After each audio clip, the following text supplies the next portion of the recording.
해주신 형제자매님들 진심으로 반갑습니다. 먼저 주변에 계신 형제자매님들과 반갑다고 한번 인사하고 시작하도록 하겠습니다. 반갑습니다. 내가 얘기한, 이게는 제 얘기입니다. 예. 방금 누가 얘기했죠? 예. 수욕과 같아요. 그 웃음으로 시작하는 건 좋은 겁니다. 함께 기도하시겠습니다. 은혜와 사랑이 풍성하신 살아계신 아버지 하나님, 저희를 사망의 죄 가운데서 구원하여 주시고 주님의 몸된 교회 가운데 항상 두심을 감사드립니다. 주님의 은혜 가운데 우리 청년 동계 수련회가 진행되고 있습니다. 참으로 우리가 한 해를 마감하는 가운데 또 새해를 맞이하는 가운데 주님 말씀 가운데 함께할 수 있다는 것, 또 형제자매들과 함께할 수 있다는 것이 또한 주님 주신 큰 축복이라고 생각합니다. 늘 주님의 은혜 가운데 거하며 우리 청년 시절 말씀 우리 가운데 새겨서 더욱 순종하며 주님의 뜻을 이뤄나가는 우리 청년들 되기를 간절히 원합니다. 참으로 인생 중에 가장 귀한 이 청년 시기를 세상 헛된 것에 마음 빼앗기지 않도록 도와주시고 참으로 주님 주신 영광스러운 상급을 위해서 쉼없이 다름질할 수 있도록 인도하시고 도와주시기를 원합니다. 오늘 또 말씀이 증거되는 가운데 주 성령께서 함께해 주셔서 참으로 이 말씀을 통해서 주님을 더욱 배우고 닮아가고 또 한 해를 준비하는 마음속에 새겨질 수 있도록 도와주시기를 원합니다. 오늘 말씀의 시정도 오직 주 성령님께 부탁드리며 예수 그리스도 이름 받들어 기도드립니다. 시작하는 말씀은 시편 16편입니다.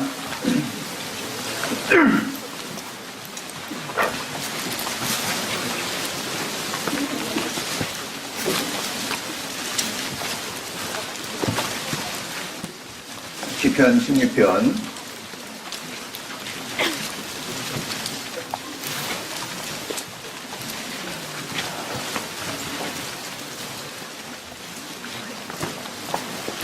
3절입니다. 시편 16편 3절.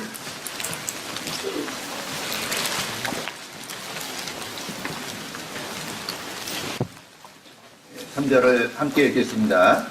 땅에 있는 성도는 존귀한 자니 나의 모든 즐거움이 저에게 있도다.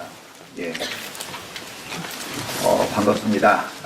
하여튼 다양한 테마 강의가 있는데 이렇게 선택해 주셔서 이렇게 비자 때까지 또 올라와 주셔서 감사드리고요. 좋은 시간이 됐으면 하는 마음입니다. 저도 여러분과 같이 청년 때의 구원을 받았기 때문에 이렇게 청년들과 함께하는 시간이 되면은 제 청년 때의 생각도 나고 그래서 참 마음도 기쁘고 힘이 나요. 그리고 좀 이런 시간만큼은 제가 좀 착각하게 되는데 저도 청년인 것 같은 느낌을 갖게 됩니다. 그런 눈빛으로 봐주시면 참 좋겠죠. 그래야지 공감대가 형성될 테니까요. 이제 2018년이 새로 시작됐는데 새해가 시작되면 가장 흔하게 듣는 말이 새해 복 많이 받으세요라는 인사를 가장 많이 듣습니다. 그리고 또 우리 마음속에 새해에는 좀 좋은 일이 생기기를 원하는 마음이 있죠. 여러분 마음속에 있는 소망이 이루어지기를 바라는 그런 기다림이 있을 거라고 생각합니다. 그런데 매스컴을 통해서 들리는 이야기나 뭐 세상 돌아가는 것을 볼 때 그렇게 좋은 일만 있을 것 같지는 않다는 생각도 들어요. 그리고 새해 첫 해 뜨는 거 보러 간 사람들도 이제 세상 사람들 많이 있는데 전에 우리 동계수련을 경주에서 한 적이 있었거든요. 그때 제가 해돋이를 보러 갔는데 해 뜨기 직전이 가장 어둡고 가장 춥다는 거 아세요? 해 뜨기 직전이 가장 어둡고 가장 추워요. 그래서 고생을 했는데 주님 오시기 직전이 세상이 가장 어둡고 추울 수밖에 없다는 생각을 한다면 우리가 새로 맞이한 2018년도 그리 좋은 일만 계속 있을 것 같지는 않다라는 생각을 좀 해보게 됩니다. 어떤 통계를 보니까 미국 사람들 10명 중에 1명이 우울증 약을 복용하면서 산다는 그런 통계를 본 기억이 있어요. 대단한 수치죠? 마음에 상처가 있고 마음에 우울증이 있는 거예요. 다시 말하면 자기의 삶이 불행하다고 생각하는 거죠. 그러니까 매사에 의욕을 잃고 소망도 없이 아주 힘들게 살아가는 사람들. 그런 사람들이 이제 그런 약들을 이제 주로 복용할 수 있잖아요. 그렇죠? 자, 이 30대가 인생에서 가장 좋은 시기라고 얘기하는데 참 놀라운 통계는 또 한 가지가 있는데 20, 40대 사망 요인 중에 1위가 자살이라는 거 들어보셨죠? 또 많은 사람들이 그 청년 시기에 자살로 생을 마감합니다. 이런 거 보면요, 이 세상 속에 많은 사람들이 살고 있는데 자기 자신의 삶에 만족하고 행복하다고 느끼고 사는 사람보다는 자기의 삶이 불행하다고 생각하고 사는 사람들이 수적으로 훨씬 많다는 것을 우리는 쉽게 알 수 있습니다. 왜 불행하다고 생각하죠? 그 이유를 좀 들어보면은 가난해서, 못 배워서, 부모를 잘못 만나서, 못생겨서, 머리가 나빠서, 뭐 취업이 잘 안 돼서, 결혼을 아직도 못해서, 또는 결혼을 잘못해서, 뭐 여러 가지 이유로 자신의 삶이 불행하다고 생각하는 사람들이 많다는 거예요. 그 외에도 많이 있겠죠. 자, 그런데 그런 이유보다 정말 불행한 것은 이런 겁니다. 자기 자신의 가치를 잘 모르고 살기 때문이라 겁니다. 자기 자신의 가치를 잘 모르고 살기 때문에. 이런 말씀이 있죠. 존귀에 처하나 깨닫지 못하는 사람은 멸망하는 짐승 같도다라는 말씀이 있잖아요. 그렇죠? 존귀에 처하나, 사람은 존귀한 존재죠. 하나님의 형상을 닮은 존귀한 존재예요. 하나님의 형상을 닮은 영적인 존재이기 때문에 하나님처럼 되어서 영생할 수 있는 존귀한 존재입니다.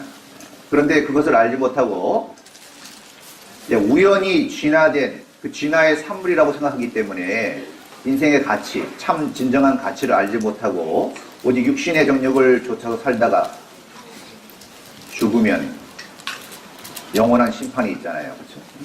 그러니까 사실 세상에서 가장 불행한 사람은 자기의 진정한 가치를 모르고 사는 사람이에요.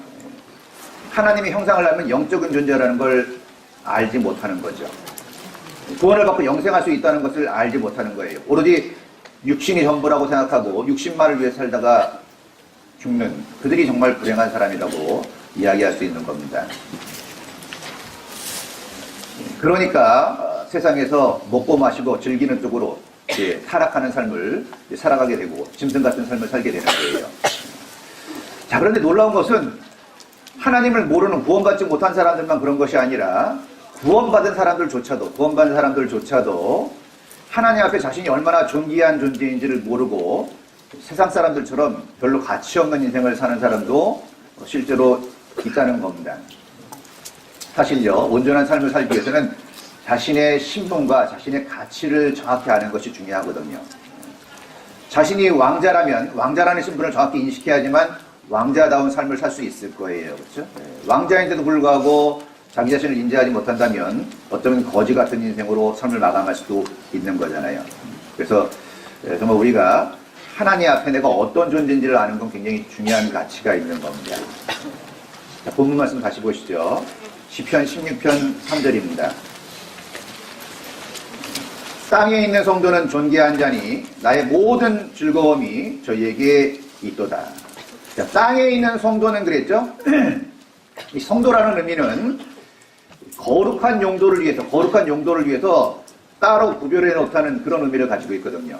성도라는 의미가 거룩한 용도를 위해서 따로 구별해 놓았다는 그런 의미를 가지고 있어요.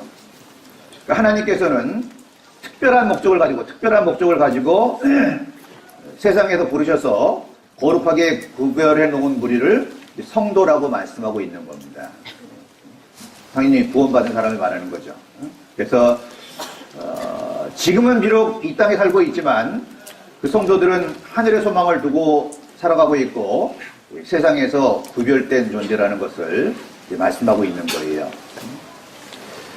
자, 이번 이 강연의 주제가 잘 알고 오셨죠? 주제 모르고 이 자리에 와 있는 분은 아마 없겠죠. 주제 파악을 해야 되잖아요.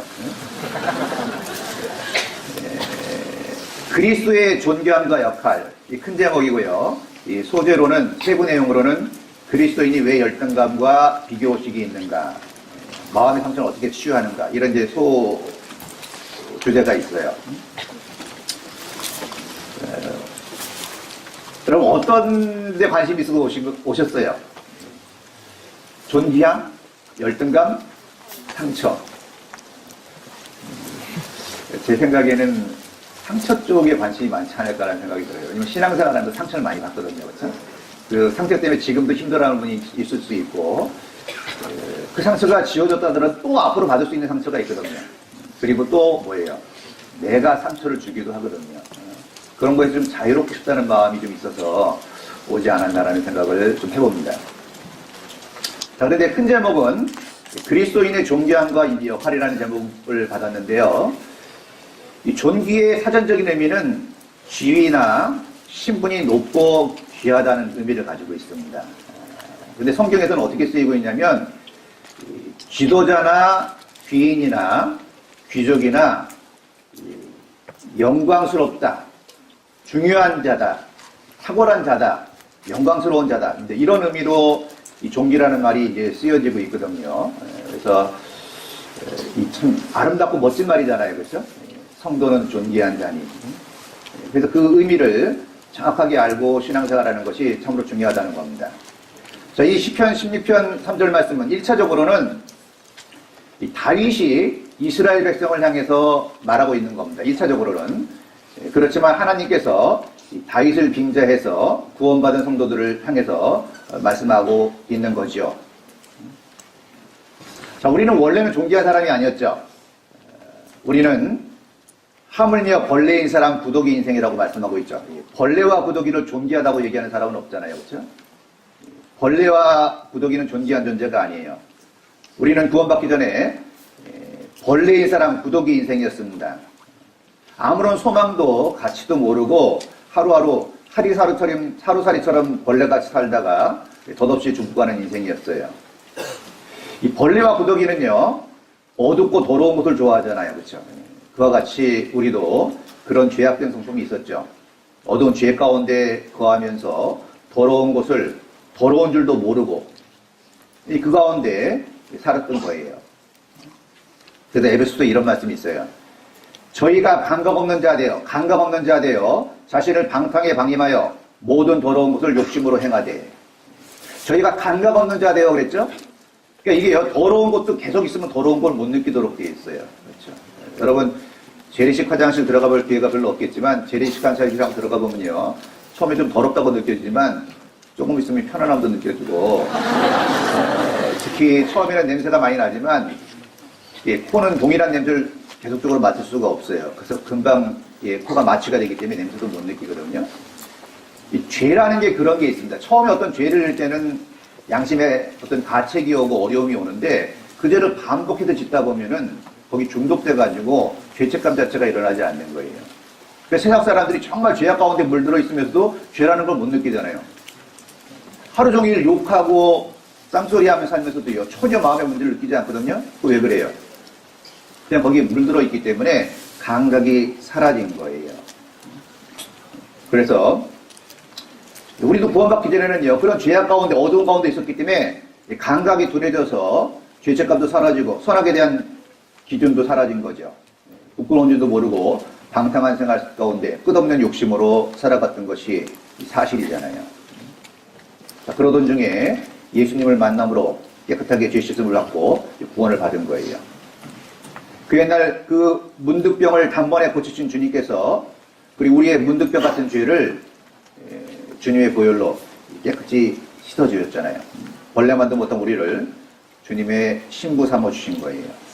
정말 우리는 놀라운 존재죠. 저도 성경을 쭉 배워가는 가운데 계속적으로 내 마음속에 나를 일깨우고 정말 놀라움을 주는 내용이 뭐냐면요, 하나님께서 우주 만물을 창조하시고 인간 역사를 주관해 가시죠. 그리고 독생자를 십자가에 죽는 데 내어주셨어요. 우주 만물을 창조하시고 인간 역사를 주관해 가시고 독생자를 십자가에 내어주셨는데 그 이유가 뭐예요? 단 한 가지예요. 교회를 탄생시키기 위해서. 교회를 탄생시키기 위해서. 그러니까 하나님의 모든 목적과 일하심 정점에 교회가 있다는 것을 아셔야 돼요. 또 만물을 그 발 아래 복종하게 하시고 그를 만물 위에 교회의 머리로 주셨느니라 그랬죠. 만물 위에 교회가 있어요. 만물 위에 교회. 세상에서 교회의 특별한 위치를 말씀하고 있는 거잖아요. 하나님은 교회의 위치가 모든 피조물 위에 있다고 말씀하시는 거예요. 하나님은 교회가 가장 소중하기 때문에 가장 높은 곳에 두신 겁니다. 천지창조는 6일 만에 하셨고 모세는 성막을 1년 동안 지었죠. 솔로몬은 성전을 7년에 걸쳐서 완성했어요. 교회를 완성하는 데는 거의 2000년이라는 시간이 걸리고 있잖아요. 그리고 지금도 교회는 완성돼 가고 있는데 주님께서 우리를 통해서 그 일을 하시잖아요. 우리가 구원을 받고 교회 구성원이 됐다는 건요, 정말 놀라운 일이에요. 그리고 우리에게 복음을 전해주기 위해서 기독교 역사 속에 6천만 명의 순교자가 있다고 전해지고 있어요. 6천만 명의 순교자가 우리에게 복음을 전하기 위해서 오로지 그 한 가지 목적을 위해서 희생한 거거든요. 그렇다면 우리는 어때요? 정말 하나님 앞에 존귀한 자일 수밖에 없죠. 그것이 분명 사실이라면 말로만 끝나는 것이 아니라 우리가 정말 하나님 앞에 존귀한 자라면 당연히 존귀한 삶을 살아야 되는 것이 합당하잖아요. 그렇죠? 왕은 왕답게 살아야 돼요. 그렇죠? 그게 합당한 거라고 말씀드릴 수 있습니다. 정말 그 놀라운 은혜를 받고 구원을 받은 거룩한 성도, 정말 존귀한 성도가 정말 시간을 낭비하고 허비한다면, 아무런 목적도 없이 살아간다면 그건 하나님 앞에 죄가 될 수밖에 없는 거예요. 제가 어렸을 때요, 그 동화책을 봤는데, 왕자라는 동화책을 봤어요. 거지하고 왕자하고 어느 날 우연히 만났는데 얼굴을 서로 보니까 얼굴이 똑같은 거예요. 거울 보는 것처럼. 근데 거울은 이 거지 같은 생활에 진력이 났고 왕자도 왕궁에 사는 게 답답했기 때문에 서로 얼굴이 똑같으니까 신분을 바꾼 겁니다. 그 왕자가 거지가 되고 거지가 왕자가 됐어요. 그리고 이제 살다가 나중에 이제 그 문제가 이제 정상적으로 회복이 되는데 그 과정이 아주 재미있는 내용이었거든요. 자, 왕자가 거지가 됐어요. 어떤 삶을 살겠어요? 거지 같은 삶을 사는 거죠. 예. 거지 같은 삶을 사는 데는 아무런 문제가 없어요. 늦게 일어나고 아무 때나 밥 먹고 하고 싶으면 하고 말고 싶으면 말고 지 멋대로 막 살아가는 거예요. 거지같이.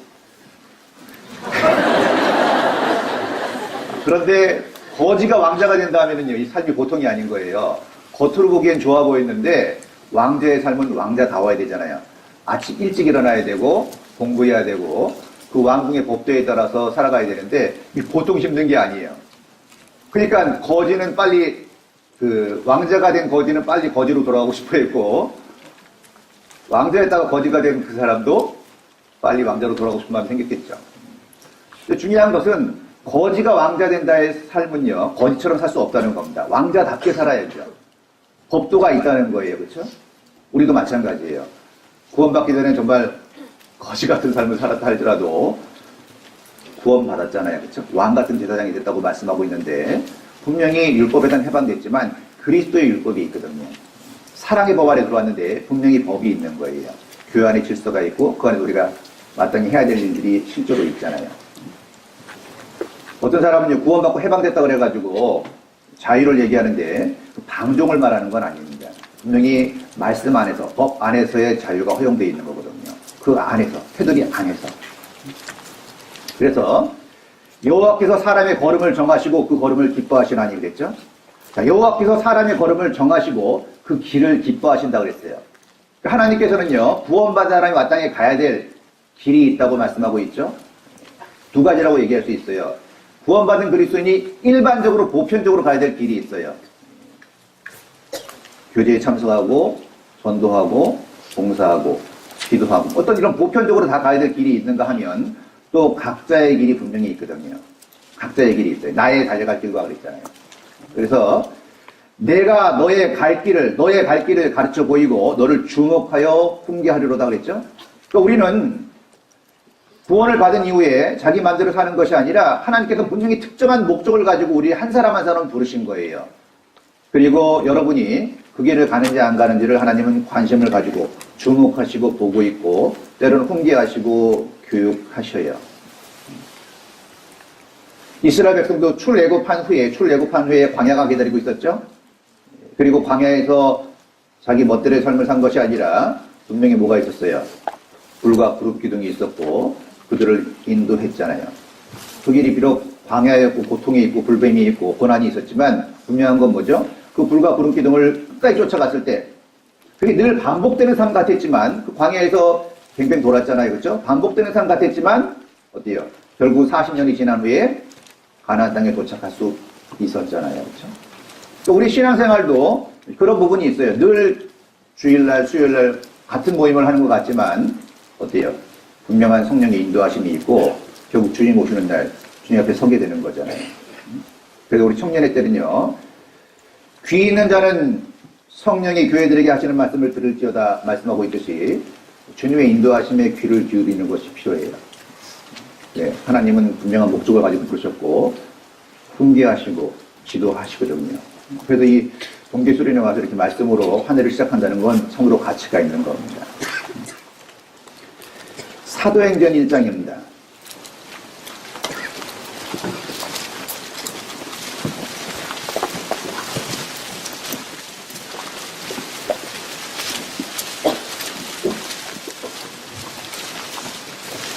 사도행전 1장 8절입니다.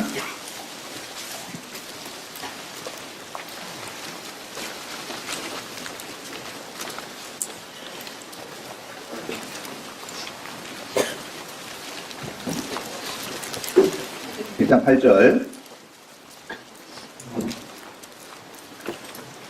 오직 성령이 너에게 임하시면 너희가 권능을 받고 예루살렘과 온 유대와 사마리아와 땅끝까지 이르러 내 증인이 되리라 하시니라. 오직 성령이 너에게 임하시면 너희가 권능을 받고 예루살렘과 온 유대와 사마리아 땅끝까지 이르러 내 증인이 되리라 하시니라. 그렇죠? 특별한 계획을 가지고 우리를 부르셨고요. 그걸 소명의시라고 그러죠. 소명의시. 부르신 데는 분명히 이유가 있는 거예요. 목적이 있고요. 내 증인이 되리라 그랬죠. 우리는요, 구원받은 후에 나를 위한 삶이 아니라 우리의 목적은 분명합니다. 주님을 증거하는 삶을 살아야 돼요. 사람들은요, 우리를 통해서 주님을 볼 수밖에 없잖아요. 그렇죠? 그래서 구원받은 자람을 세상을 향한 편지라고 말씀하는 구절도 있죠. 우리는 늘 세상을 향해서 뭔가 보여주고 있고 영향을 미치고 있는 거예요. 여러분은 그 누구도 나 하나쯤 하는 생각을 가질 수 없어요. 왜냐하면 존재하는 이상 영향을 미치도록 되어 있거든요. 문제는 좋은 영향을 미치느냐, 나쁜 영향을 미치느냐. 여러분을 통해서 그리스도를 보기 때문에 그러해요. 그래서 너희도 그들 중에 있어 예수 그리스도의 것으로 부르심을 입은 자니라 그랬죠? 부르심을 입었다는 사실 잊지 마셔야 돼요. 분명한 목적이 있다는 거예요. 그런데 안타깝게도 이 청년 때 참 유혹이 많죠? 청년 때 유혹이 많아요. 하고 싶은 것도 많고. 사실 유혹이 많다는 것은 안에 욕구가 있다는 거예요. 욕구가 전혀 없으면 유혹을 받을 일이 없거든요. 청년 때는 욕구가 많아요. 그러니까 유혹이 쉽게 넘어가는 겁니다. 그래서 그 존귀한 자로 부르심을 받았음에도 불구하고 친구들하고 술자리에 자주 간다거나 밤새도록 게임이나 한다거나 쓸데없는 일에 많은 시간을 낭비한다면 그것 또한 죄가 될 수밖에 없는 거예요. 그런데 청년 때 그런데 쉽게 넘어지는 겁니다. 존귀한 자인데 존귀한 삶을 살고 있지 못하다는 건 문제라는 겁니다. 이사야서 32장입니다.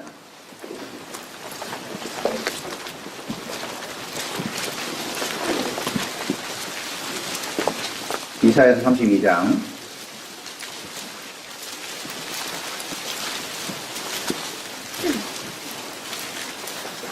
8절입니다.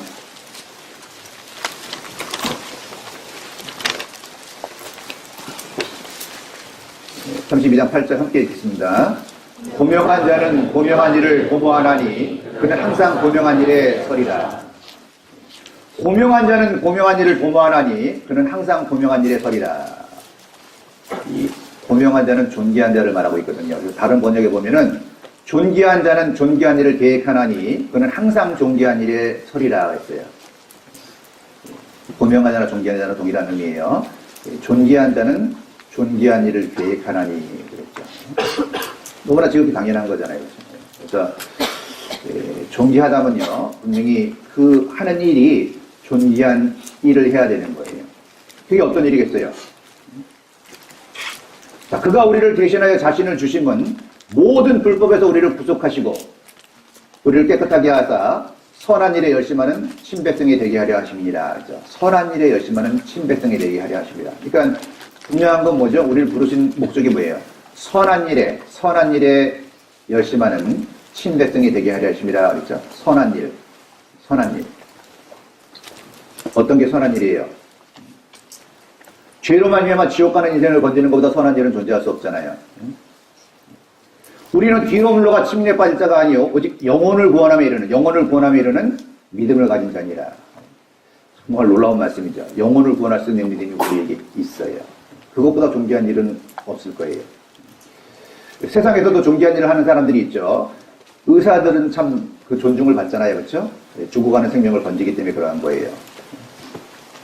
얼마 전에 그 북한군 한 명이요 귀순했죠.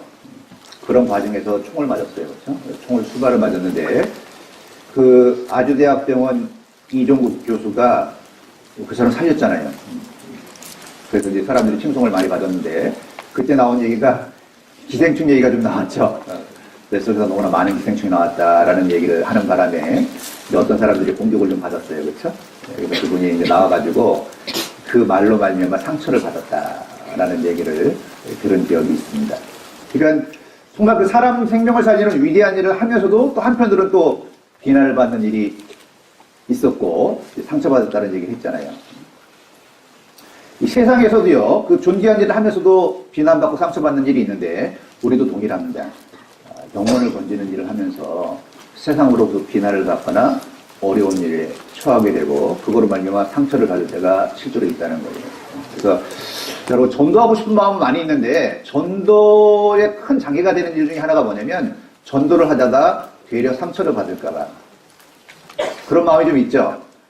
전도하는 건 너무나 필요하다고 생각하는데 전도하다가 되려 거절당하고 무시당하고 상처받을까봐 그게 두려워서 전도를 포기하는 일도 있을 거라는 생각이 들어요. 그런가 하면 또 더 안타까운 것은 같이 복음을 전하고 같이 동역하는 사람들 가운데 서로 상처를 또 주고받는 일도 실제로 있다는 겁니다. 그렇죠? 교회에서 보니까요, 참 상처받은 사람이 많은 것 같거든요. 근데 안타깝다기보다는 약간 모순인데 상처를 준 사람을 찾기는 어려워요. 좀 이상하죠? 받은 사람은 많은데 준 사람은 찾기 어렵거든요. 그리고 대부분의 사람이 다 받았다고만 인식하고 있지 자기가 줬다는 거는 별로 인식하지 못하고 있어요. 그걸 인식하지 못하니까 그 일이 반복해서 일어나고 있는 겁니다. 실제로. 안타깝죠. 여러분은 잘 알죠. 누가 상처 주고 있는지. 그쵸? 여러분 받았으니까 누가 줬는지를 잘 알 거 아니에요. 근데 안타깝게도 주는 사람은 잘 모르죠. 그러니까 그게 이제 반복되고 있는 거예요. 교회 안에서 상처받는 건 좀 안타까운 일이지만 실제로 있는 건 사실이거든요. 그렇다면 아무것도 안 하면 상처받을 일은 없을 거예요. 그렇죠? 그러나 그럴 수는 없잖아요. 그래서 뭐 이런 속담 있잖아요. 구덕이 무서워서 장 못 담그랴. 구덕이 생길까봐 장 못 담근다면 더 큰 어려움을 겪을 수밖에 없듯이 우리가 교회 일을 하면서 봉사를 하는 가운데 어쩌면 필연적으로 상처라는 걸 받을 수밖에 없어요. 근데 사실은 받기만 하는 건 아닙니다. 우리도 알게 모르게 또 주기도 하거든요. 그렇게 살아가는 거예요. 그런데 상처가 꼭 나쁜 것만은 아니라는 겁니다. 오늘 그래서 그 말씀을 좀 드려보려고 하는데 신앙의 선진들의 공통점이 있다면 수많은 상처를 받으면서 그걸 잘 치유하고 승화시켜서 주님께 더 크게 쓰임받는 사람들이 있다는 거죠. 사실 상처 없이 성장한 사람은 실제로 없다고 해도 과언이 아니에요. 성경을 잘 보면요. 신앙의 선지들은 다 공통적으로 수많은 상처를 받았어요. 그러나 그걸 극복해내고 치유하고 더 단단하게, 더 강건하게 됐다는 겁니다. 그리고 더 귀하게 쓰임받을 수 있다는 거예요. 그래서 오늘 잘 들으시면 이제 그와 같이 될 수 있다고 생각해요. 자, 그 성도님 중에 신방 가면요. 나이가 지긋한 그 어르신 중에 이런 분이 계셨어요. 신방 가면은 월남전에 참전했던 분이에요. 신방 갈 때마다 무슨 얘기를 듣겠어요? 똑같은 얘기, 가면은요, 정말 똑같은 얘기인데, 그 얘기를 정말 수십 번씩 반복하는 분이 있어요. 그리고 제일 마지막에 뭘 보여주는지 아세요? 상처를 보여줘요. 옷 벗으면서 여기에 총 맞은 줄 알아요. 그 절정에 이르는 거죠. 그렇죠? 상처가 클수록 영광이 큰 거예요. 그렇죠? 정말 용감하게 싸웠으니까 상처를 받을 거 아니에요. 그렇죠? 맨날 뒤에 빠져있으면 상처받을 일 있겠어요? 적진을 내가 겁없이 뚫고 들어가다가 총탄에 맞았다. 이게 그 상처다. 그분은 그 상처가 영광스러운 흔적으로 남아있는 거예요. 자, 우리도 신앙생활하는 건 뭐죠? 놀이터에 와 있는 것이 아니라 사실은 영적인 전쟁터에 와 있다고 말씀하고 있죠. 우리의 씨름은 혈과 육에 대한 것이 아니요 정사와 권세와 이 어둠의 세상 주관자들과 하늘에 있는 악의 영들에게 대하니라. 자, 우리가 지금 피부로 못 느끼고 육신의 눈으로 못 봐서 그럴지 모르지만 실제적으로는 우리가 전쟁터에 있다는 겁니다. 사실은요. 그렇기 때문에 훈련 과정에서나 전투 과정에서 크고 작은 상처를 받을 수밖에 없는 거예요. 실제로 우리 신앙생활 할 때 비장한 각오를 하고요. 상처받을 걸 사실 이미 마음에 좀 갖고 있으면 돼요. 준비된 마음에 상처를 받으면 좀 덜한데 전혀 그런 일이 없을 거라고 생각하다가 상처를 받으면, 다시 말하면 방심하고 있다 상처를 받으면 그 상처가 클 수밖에 없는 거예요. 안 받아도 될 상처를 받았다고 생각하기 때문에 고통스러운 겁니다. 당연히 내가 주님의 일을 하면서 상처를 받을 수 있다는 마음의 준비를 하고 있으면 사실 그 상처가 작게 느껴질 수 있거든요. 어쩌면 상처의 깊이보다는 그 상처를 내가 어떻게 받았느냐에 따라서 의미가 전혀 달라질 수도 있다는 겁니다. 자, 이 세상에서요, 세상에서도 살아가는 가운데 한 번도 상처를 받지 않고 사는 사람은 없을 거예요. 그렇죠? 그런 사람은 존재할 수 없을 거예요. 크거나 작거나 받죠. 왜냐하면 생명이 있어 살아 움직이는 것은 다 상처를 받도록 돼 있어요. 살아 움직이는 중에. 그리고 여기 계신 분들도요, 아마 가정에서, 학교에서, 직장에서, 교회 안에서 다양한 상처를 받은 경험을 가지고 있을 거예요. 아무리 조심해도 상처를 완전히 피해갈 수는 없거든요. 상처라는 것이 두려워서 아무런 활동을 안 한다면 그건 더 큰 문제에 부딪히게 되겠죠. 걸음마를 시작하는 아이가 넘어질까봐 두려워서 걸음마를 안 한다면 설 수도 없고 걸을 수도 없고 달려갈 수도 없을 거예요. 그렇죠? 어차피 필연적으로 과정을 거칠 수밖에 없는 겁니다. 자, 피할 수 없는 상처라면 막연히 피하려고만 할 것이 아니라, 막연히 두려워하고만 있는 것이 아니라 어떻게 하면 다른 사람들에게 상처를 덜 받고 또 덜 줄 것이냐를 생각해 볼 필요가 있고요. 그리고 이미 받은 상처가 있다면 잘 치유해서 더 강건해지는 쪽을 선택할 수 있다면 그건 좋은 일이잖아요. 실제로 상처를 받을 때 아픔과 고통은 있지만 놀라운 것은 그 상처를 잘 치유하고 나면 그 상처를 통해서 성장하고 성숙할 수 있다는 것이 분명히 사실입니다. 그래서 이 신앙의 선진들은요, 아까도 말씀드렸듯이 공통적인 게 있다면 상처를 받는 가운데 커갔다는 거예요. 마태복음 12장입니다.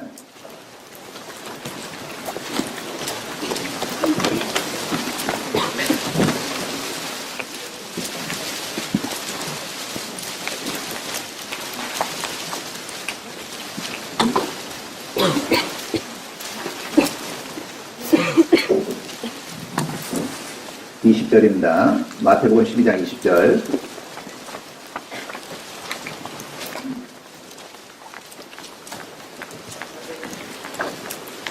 상한 갈대를 꺾지 아니하며 꺼져가는 심지를 끄지 아니하기를 심판하여 이길 때까지 하리니.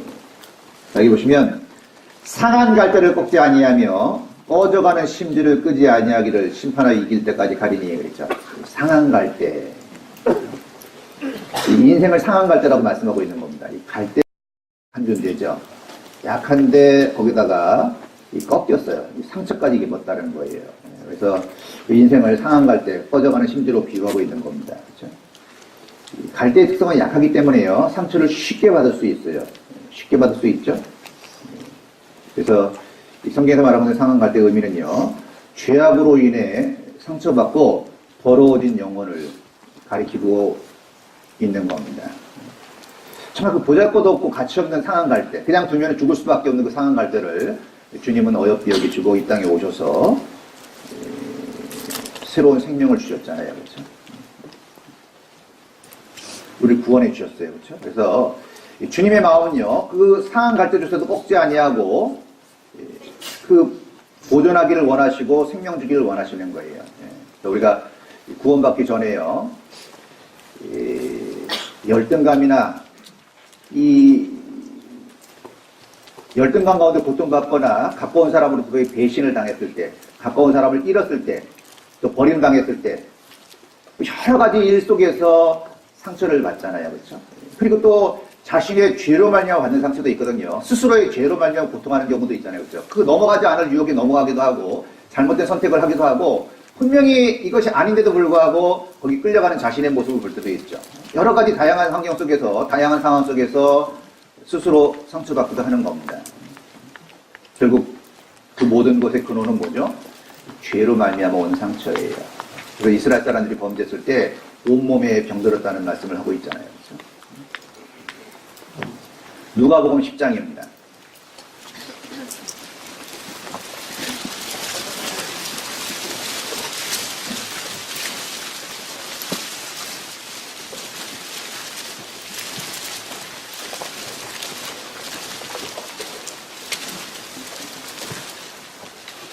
(30절입니다) 누가복음 10장 30절.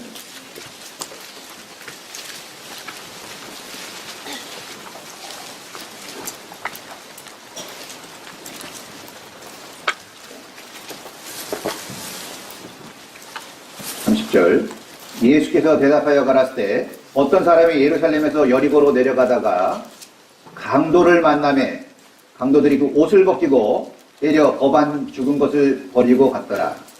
마침 한 제사장이 그 길로 내려가다가 그를 보고 피하여 지나가고 또 이와 같이 한 레위인도 그곳에 이르러 그를 보고 피하여 지나가되 어떤 사마리아인은 여행하는 중 거기 이르러 그를 보고 불쌍히 여겨 가까이 가서 기름과 포도주를 그 상처에 붓고 싸매고 자기 짐승에 태워 주막으로 데리고 가서 돌보아주고 이튿날에 데나리온 둘을 내어 주막 주인에게 주며 가로되 이 사람을 돌보아주라. 부비가 더 들면 내가 돌아올 때 갚으리라 하였으니. 자, 이 내용 예루살렘에서 여리고로 내려가다가 강도 만난 자의 이야기죠. 강도를 만나서요, 온몸에 상처를 입고 죽게 된 상태예요. 그런데 먼저 제사장이 지나가다가 피하여 갔죠.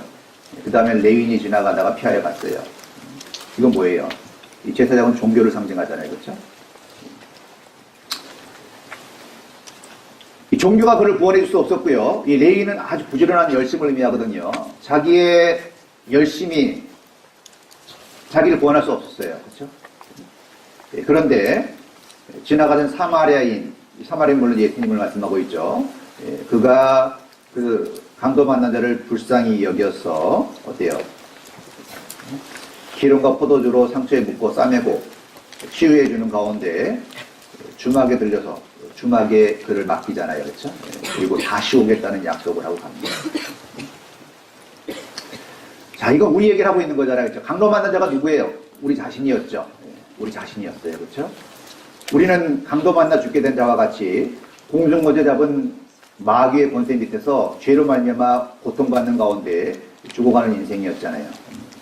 그 가운데 주님을 만나서 치유를 받고 주막, 곧 교회에 우리가 있는 거예요. 그렇죠? 우리를 교회에다 맡기시고 가시면서 다시 오시겠다고 약속을 하신 겁니다. 그럼 주님 다시 오실 때요, 우리가 비록 상처 입었던 자지만 건강한 모습으로 주님을 맞이하길 원하겠어요? 아니면 상처 입은 모습 그대로 주님을 맞이하길 원하겠어요? 아주 건강한 모습으로 주님을 맞이하길 원하시겠죠.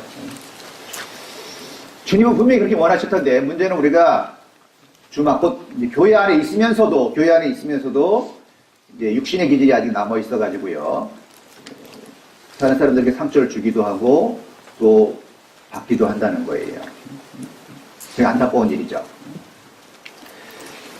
이 상처는 두 가지가 있잖아요. 그렇죠? 몸에 생기는 상처가 있고 마음에 생기는 상처가 있어요. 그렇죠?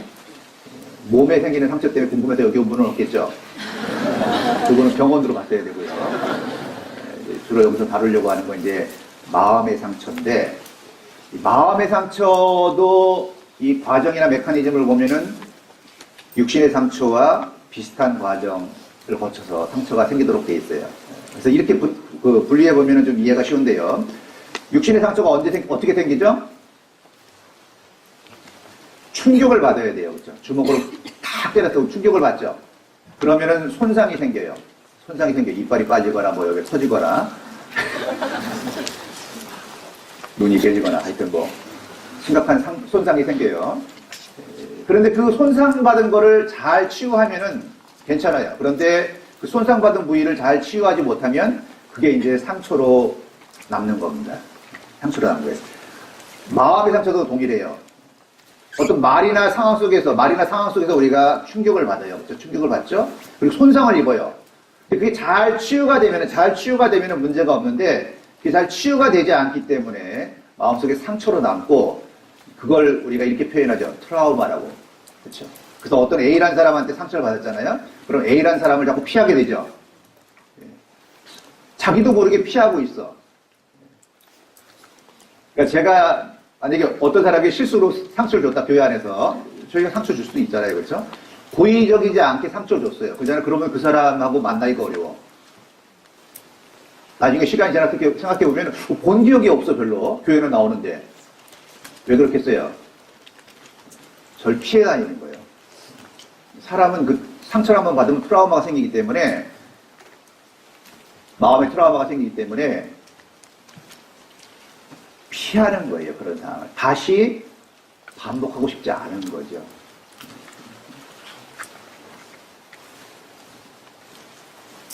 그래서요, 우리가 이런 상처를 이제 받게 되는데, 상처 받았을 때 어떻게 할 거냐가 중요한 겁니다.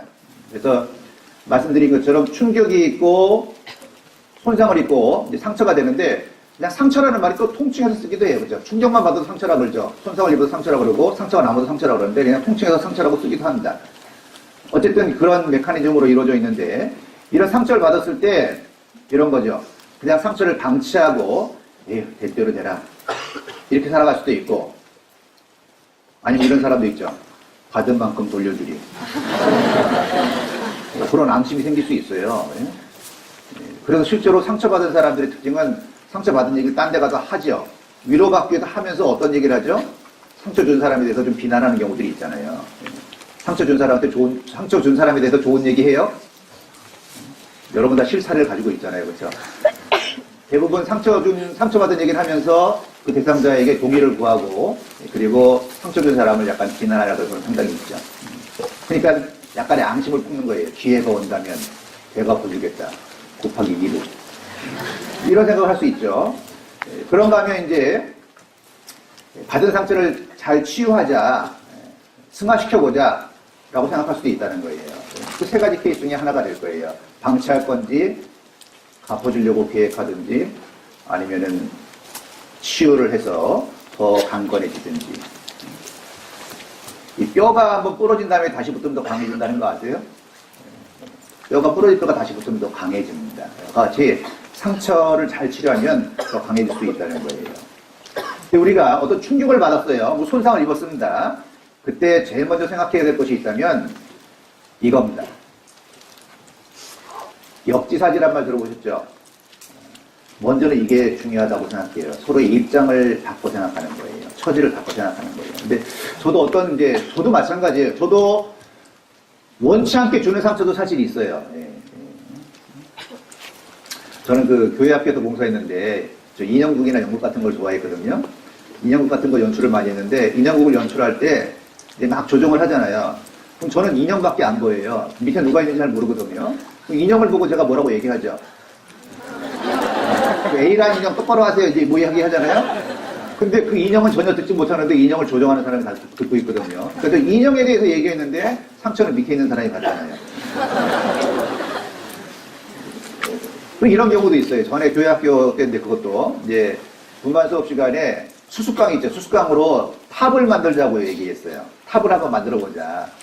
그리고 제가 그 과제를 주고 평가도 이제 제가 하는 입장이었는데 어떤 분반에서 바벨탑을 쌓은 거예요. 그래서 제가 그런 평가를 했어요. 여러분도 웃는 거 보니까 동의하시네. 그 많은 탑 중에 왜 바벨탑을 쌓냐. 저는 그 술값만 보고 얘기했는데 그거 들은 사람은 누가 들었겠어요? 그 아이디어를 낸 사람은 분명히 한 사람이 있거든요. 동시에 낼 리가 없어요. 누군가 제일 먼저 아이디어를 내고 동의한 거예요.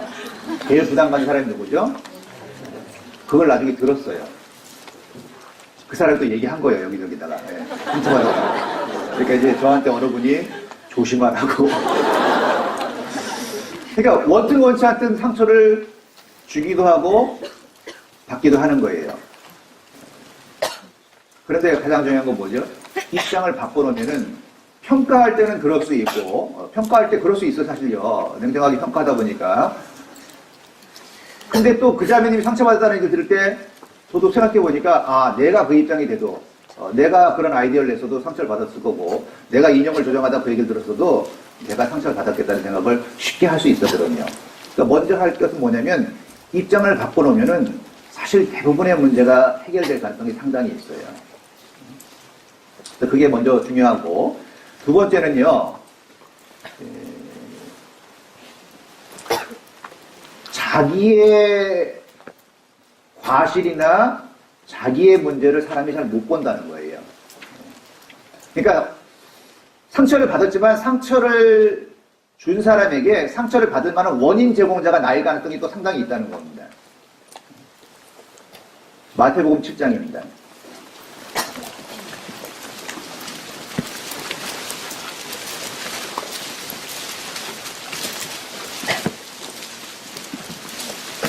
마태복음 7장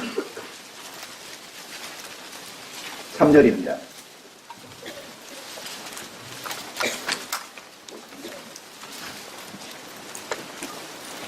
3절 어찌하여 형제의 눈 속에 있는 티는 보고 내 눈 속에 있는 들보는 깨닫지 못하느냐. 보라 내 눈 속에 들보가 있는데 어찌하여 형제에게 말하기를 나로 내 눈 속에 있는 티를 빼게 하라 하겠느냐. 외식하는 자여 먼저 내 눈 속에 있는 들보를 빼어라. 그 후에야 밝히고 형제의 눈 속에서 티를 빼리라 그랬죠. 그러니까 사람이 어떤 게 있냐면요. 누구나 마찬가지예요. 자기 눈 속에 들보가 있는데 들보는 보지 못하고 남의 눈 속에 있는 티를 뽑아주려고 그래요. 그리고 스스로 생각하죠. 아, 난 관찰력이 뛰어나. 어떻게 내가 티를 보고 뽑아줄 생각을 했을까? 내가 생각해도 대견해. 제가 그랬거든요. 잘못된 걸 보면은 이렇게 교정해 주려는 마음이 올라왔고 그런 것들을 잘 지적하고 나를 설득력 있게 얘기해 줬다고 생각했어요. 근데 별로 설득이 안 되더라고. 예. 설득력 있게 아무리 얘기해도 별로 설득이 안 돼요.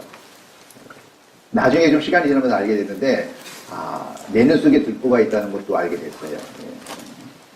근데 사람은요 대부분이 그렇습니다. 저만 그런 게 아니라 남들이 잘못하는 것에 대해서 굉장히 민감한 잣들을 가지고 있고 쉽게 볼 수 있어요. 저만 관찰력이 좋은 게 아니라 대부분이 다 관찰력이 좋다는 걸 나중에 알게 됐어요. 다른 사람 잘못한 건 쉽게 찾아낼 수 있거든요. 근데 문제는 사람의 이가 자기 보이는 모두 정직하여도 여호와는 심령을 감찰하신다는 말씀이 있는데 자기 보기에 다 괜찮아 보이거든요. 자기를 합리화시키는데 굉장히 발전된 존재가 사람입니다. 잘못했음에도 불구하고 밤새도록 합리화시키죠. 그래야지만 마음이 편하게 잠잘 수 있으니까. 근데 성경에 보니까 뭐라 그랬죠? 내 눈 속에 있는 들보를 빼어라 그랬죠. 내 눈 속에 있는 들보를 빼면은 그 사람의 티가 볼 때 들보하고 티하고 비교해보면 어떻겠어요? 비교할 수 없는 거예요. 그렇죠? 그러면 그 티가 문제가 되지 않는 거예요. 자기의 들보를 먼저 보잖아요. 그러면 다른 사람의 눈 속에 있는 티를 못 보는 게 아니에요. 티가 있는 걸 보지만 문제화되지는 않아요. 왜냐하면 자기 자신을 너무나 잘 알기 때문에. 그래서 실제로 신앙의 성장이라는 건 자기 성찰이라는 얘기를 하는데 자기 성찰을 하게 되면 자기 속에 뭐가 있는지를 알게 돼요. 그러면 굉장히 자신이 모순된 존재라는 걸 알게 돼요. 그 과정이 교제를 떠나서 그런 걸 알게 되는 게 아니라 빛에 가까이 가면 갈수록 더 어둠이 드러날 수밖에 없잖아요. 그렇죠? 그러니까 주님께 더 가까이 가면 갈수록 어떤 현상이 나타나냐면 자기가 더 초라해지고 사실은 자기가 더 주님 앞에 더러운 존재라는 걸 알게 되거든요. 근데 희한하죠. 주님과 멀어지면 어두운 가운데 가기 때문에 자기 자신을 잘 모르게 됩니다. 여러분 이제 여기 학생도 많으니까 그런 생각할 거예요. 공부를 열심히 하면 할수록 모르는 게 많다는 걸 알게 되죠. 근데 공부 안 하면 뭘 모르는지도 몰라. 그러니까 꽤 알고 있다고 생각하게 되거든요. 그러니까 주님께 가까이 갈수록 어떤 현상이 나타나냐면 자기 자신을 잘 알게 되고 자기가 어떤 존재라는 걸 알게 되죠. 그걸 알게 되면 다른 사람 마음속에 있는, 다른 사람 눈 속에 있는 티를 보더라도, 문제를 보더라도 이게 문제화되지 않거든요. 그러니까 다른 사람의 티가 자꾸 보이는 사람은 자기 문제를 보지 못하고 있는 거예요. 그러니까 먼저요, 정말 자기를 객관적으로 잘 봐야 되고 정말 어떤 진실한 교제를 통해서 자기를 좀 알 수 있어야 돼요. 거울과 같은 교제가 있을 수 있잖아요. 그렇죠? 그러면 자기의 모습된 면과 문제를 보면은 다른 사람 문제가 별로 문제화되지 않아요. 그러니까 괜찮잖아요. 그런 원리가 있어요. 그래서 상처를 받았을 때, 내 쪽에도 들보가 있다라는 것을 안다면 그 준 상처가 그렇게 큰 아픔으로 오진 않는다는 겁니다. 나도 원인 제공자구나. 그걸 알 수 있는 거죠. 그리고 이 충격을 받았을 때 또 오해일 경우가 많아요. 제가 많이 받는 오해가 이런 겁니다. 이런 이제 실사례야 이것도요. 갖고 와서 얘기해 주는 사람들이 있어요. 목사님 이런 얘기가 있어요. 저런 얘기가 있어요라고 이제 신고하는 건 아니고 그냥 교제하면서 얘기하는데 어떤 자매님이 나이가 좀 있는 자매님인데 목사님인 제가 당신의 인사를 안 받는데요. 근데 그거 정말 이해가 돼요. 왜냐면 제가 이렇게 걸어가면 이제 몇몇 사람들이 계시다가 인사를 같이 하게 되잖아요. 그래서 제가 한 사람씩 다 아이 컨택을 할 수는 없어요. 그렇죠? 여기 많은 분들 오셨는데 제가 다 하려면 어떻게 하겠어요. 그렇죠? 그러니까 한두 사람 맞추고 이제 눈 마주치고 지나가죠. 뭐 바쁜 일이. 근데 이제 얼추 뒤에 서 있다가 인사를 하셨는데 저랑 눈이 안 맞춰지면 제가 인사를 안 받았다고 생각하는 거죠. 그리고 그게 한 두세 번 반복되면 확신을 갖게 돼요. 확신을 갖게 돼요. 그걸 얼마나 소원했으면 얘기했겠어요. 근데 그건 분명히 오해거든요. 그래서 이제 그걸 얘기해준 사람한테 좀 감사하게 생각해요. 왜냐면 그분은 이제 제가 기억하고 있다가 이제 만났을 땐 어떻게 했겠어요, 제가. 찾아가서. 근데 얼마나 고마워하는지 모르겠어요. 얼굴을 보면 알잖아요. 그 웃는 얼굴이 자기가 여태까지 오해였다는 것을 알고 문제가 해결된 거예요. 그리고 그 이후에 제가 더 친밀해질 수 있었거든요, 저도. 그러니까 오해죠. 근데 사실 그 상처나 충격이 오해일 가능성이 많다는 거예요. 사람은 어떤 존재냐면 어떤 한 가지 작은 일을 보면 추론하게 돼 있어요. 그렇죠? 저도 여러분에게 그런 생각을 많이 가져요. 저를 딱 봤는데 깊은 생각하느냐고 인상이 별로 안 좋아. 깊은 생각할 때 있잖아요. 그렇죠? 뭔가 고민할 수도 있고 묵상할 수도 있고. 근데 그게 두 번 반복되잖아요. 그럼 저도 오해해요, 사실요. 나를 싫어하는구나. 왜 싫어하지? 내가 들보가 있지. 아니, 스스로 이렇게 생각하고, 정말 그게 더 그러니까 그렇게 되면 저도 좀 경직되잖아요. 그럼 저도 트라우마가 생긴 거죠? 그럼 저도 운영 중에 살짝 비껴나게 되죠. 그럼 그쪽에서 또 똑같은 생각을 하게 되죠. 목사님이 나를 피하네. 그러니까 자기가 한 일은 생각지도 않고, 자기 잘 모르고 있죠. 무의식 중에 한 거니까.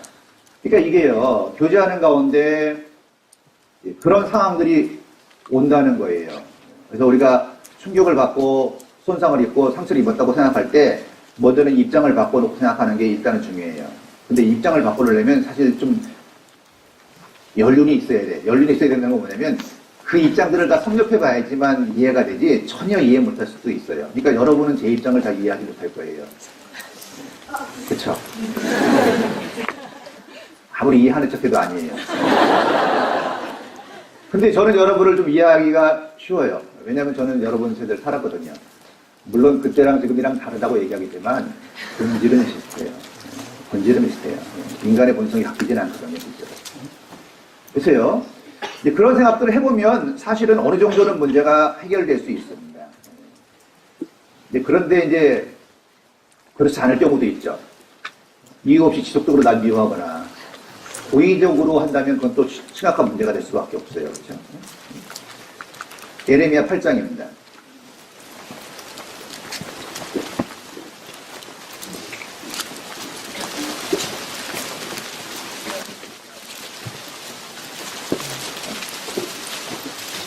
예레미야 8장 21절입니다.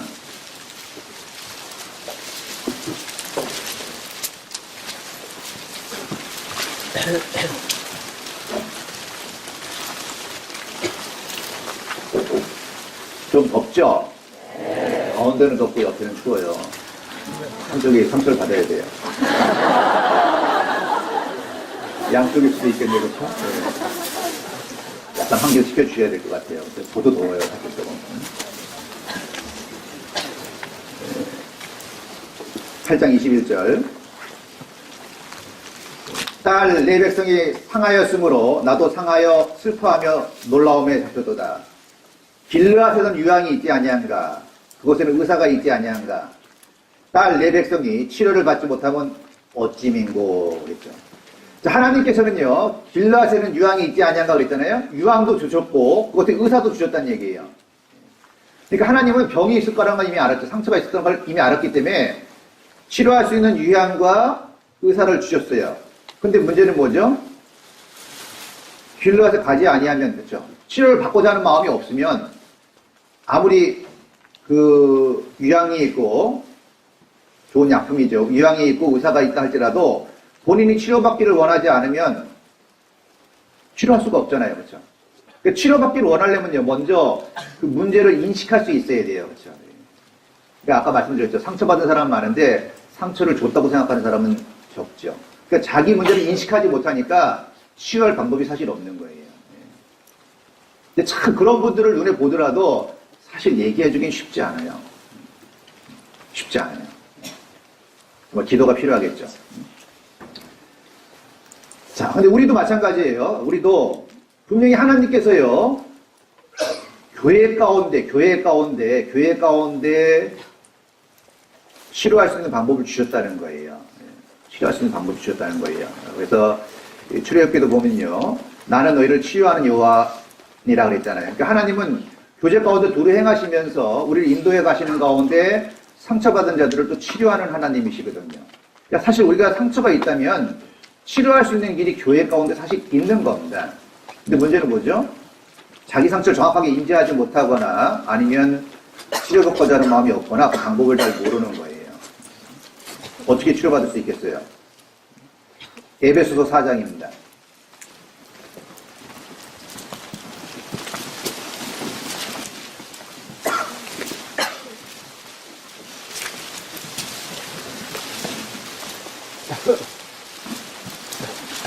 (4장) 16절입니다.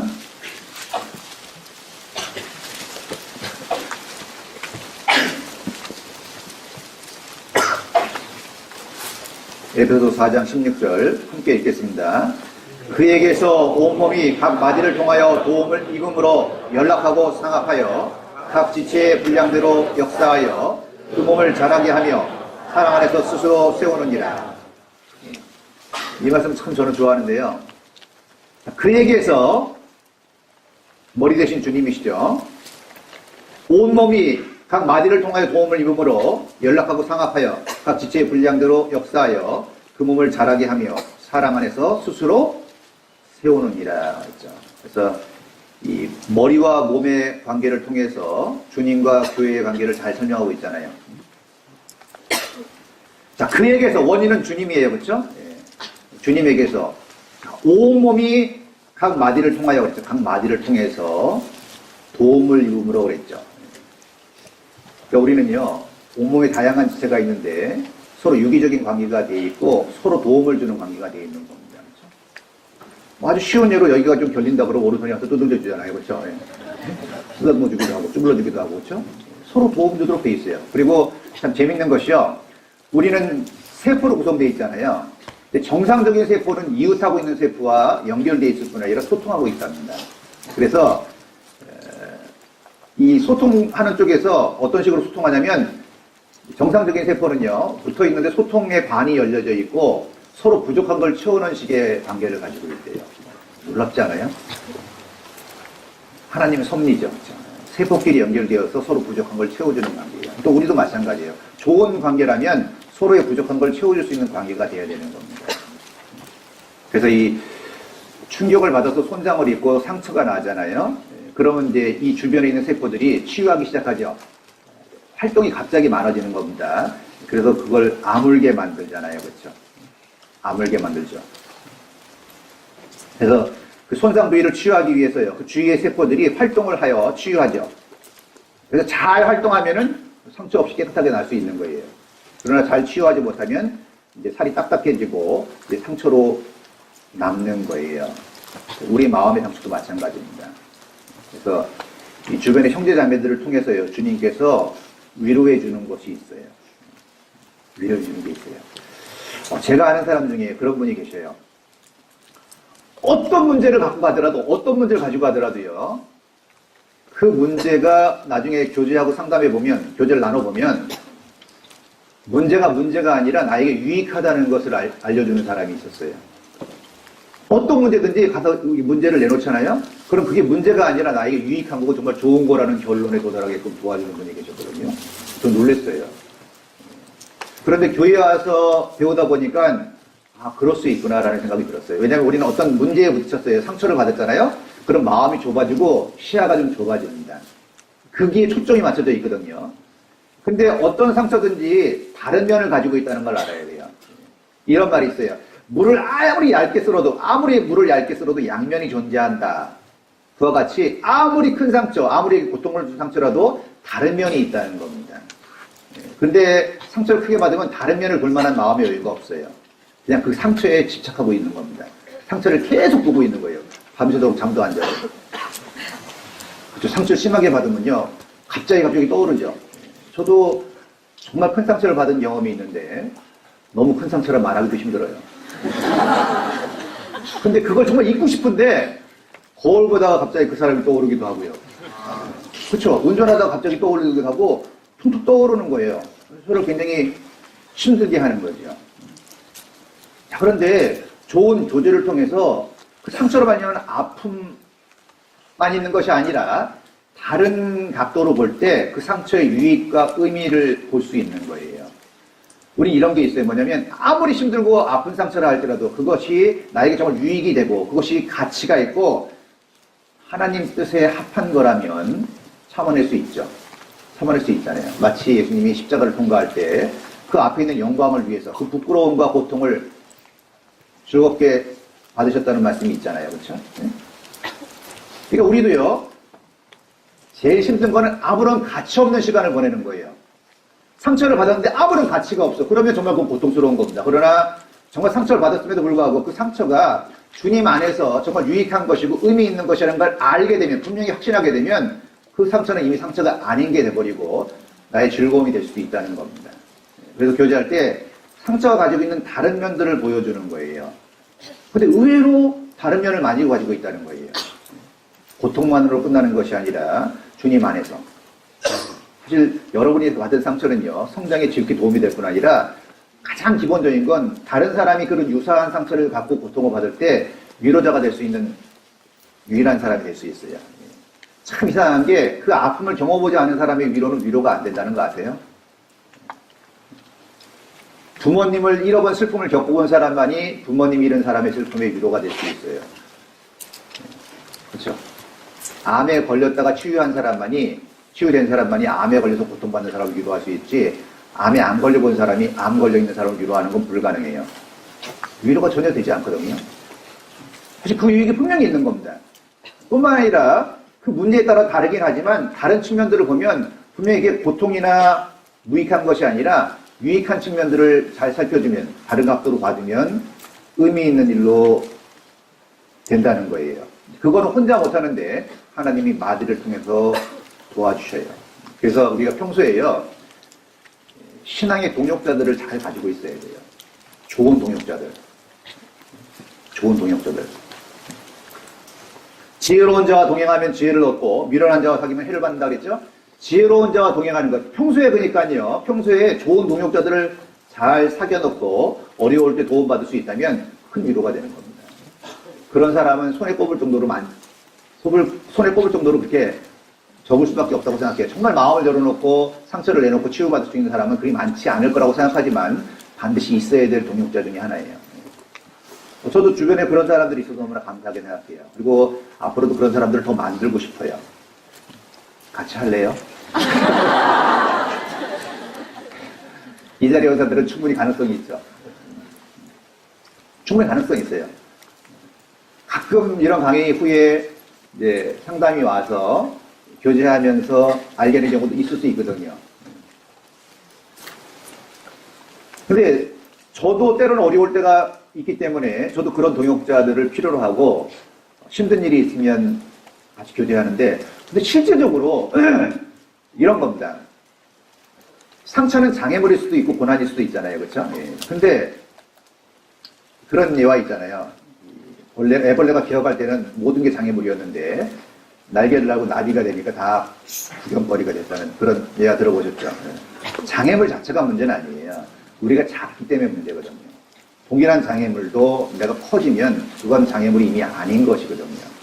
하나님은 모든 장애물을 치워주는 분이 아니라 실제로 교제를 통해서 우리를 성장시켜서 그 장애물을 작게 만드는 겁니다. 그게 훨씬 더 유익한 거예요. 근데 그것이 좋은 상담자나 교제를 통해서 실질적으로 이루어질 수 있어요. 그런 동역자들을 많이 만들어내셔야죠. 평소에 그러니까 관심을 가지고 사귐을 잘 가져야지 평소에 무관심한 삶을 살다가 어려운 일 당했을 때는 하기가 좀 어려울 수 있다는 거예요. 그래서 지혜로운 동역자들을 구축해 두는 것이 정말 중요한 가치입니다. 그래서 맨날 또래하고만 놀지 말고요. 조금 어렵더라도 신앙에 좀 앞서가는 사람들 있잖아요. 입증된 사람들. 그리고 좀 문제를 얘기하려면 가장 기본적인 건 좀 지혜롭고 입이 좀 무거운 사람. 그렇죠? 소문하면 안 되잖아요. 그렇죠? 그런 거 좀 검증된 사람들하고 좀 교제를 하면 도움을 받을 수 있습니다. 그래서 이 마디를 통해서 해주는데 그런데 이제 사람을 통해서 받는 위로는 어느 정도 한계는 사실 있습니다. 가장 중요한 건 사실 너희를 위로하는 자는 나연을 그랬죠. 주님께로 가는 거죠. 그래서 이 신앙의 선진들의 사례를 보면요. 요셉 엄청 상처받은 사람이죠. 얼마나 받았어요? 형들에게 팔렸어요. 이거 얼마나 끔찍한 상처예요. 그렇죠?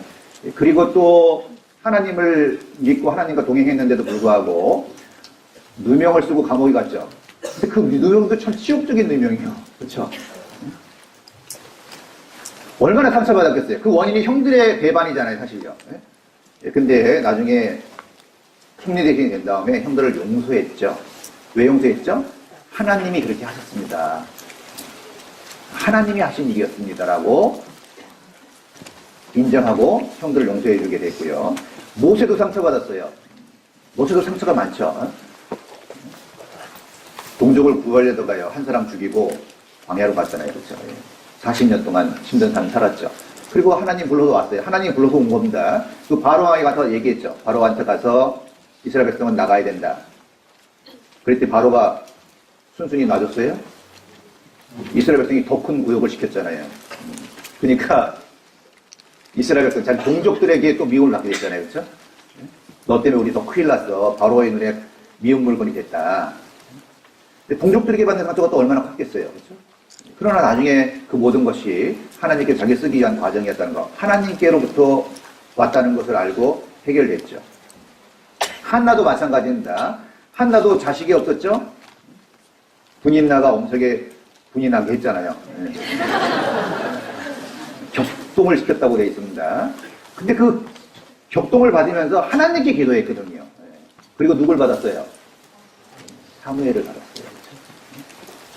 다윗도 마찬가지입니다. 다윗이 가장 힘든 시기가 언제일 것 같아요? 다윗이 정말 고난을 많이 받았지만 가장 힘든 시기. 예? 사울에게 쫓길 때, 그죠? 압살롬에게.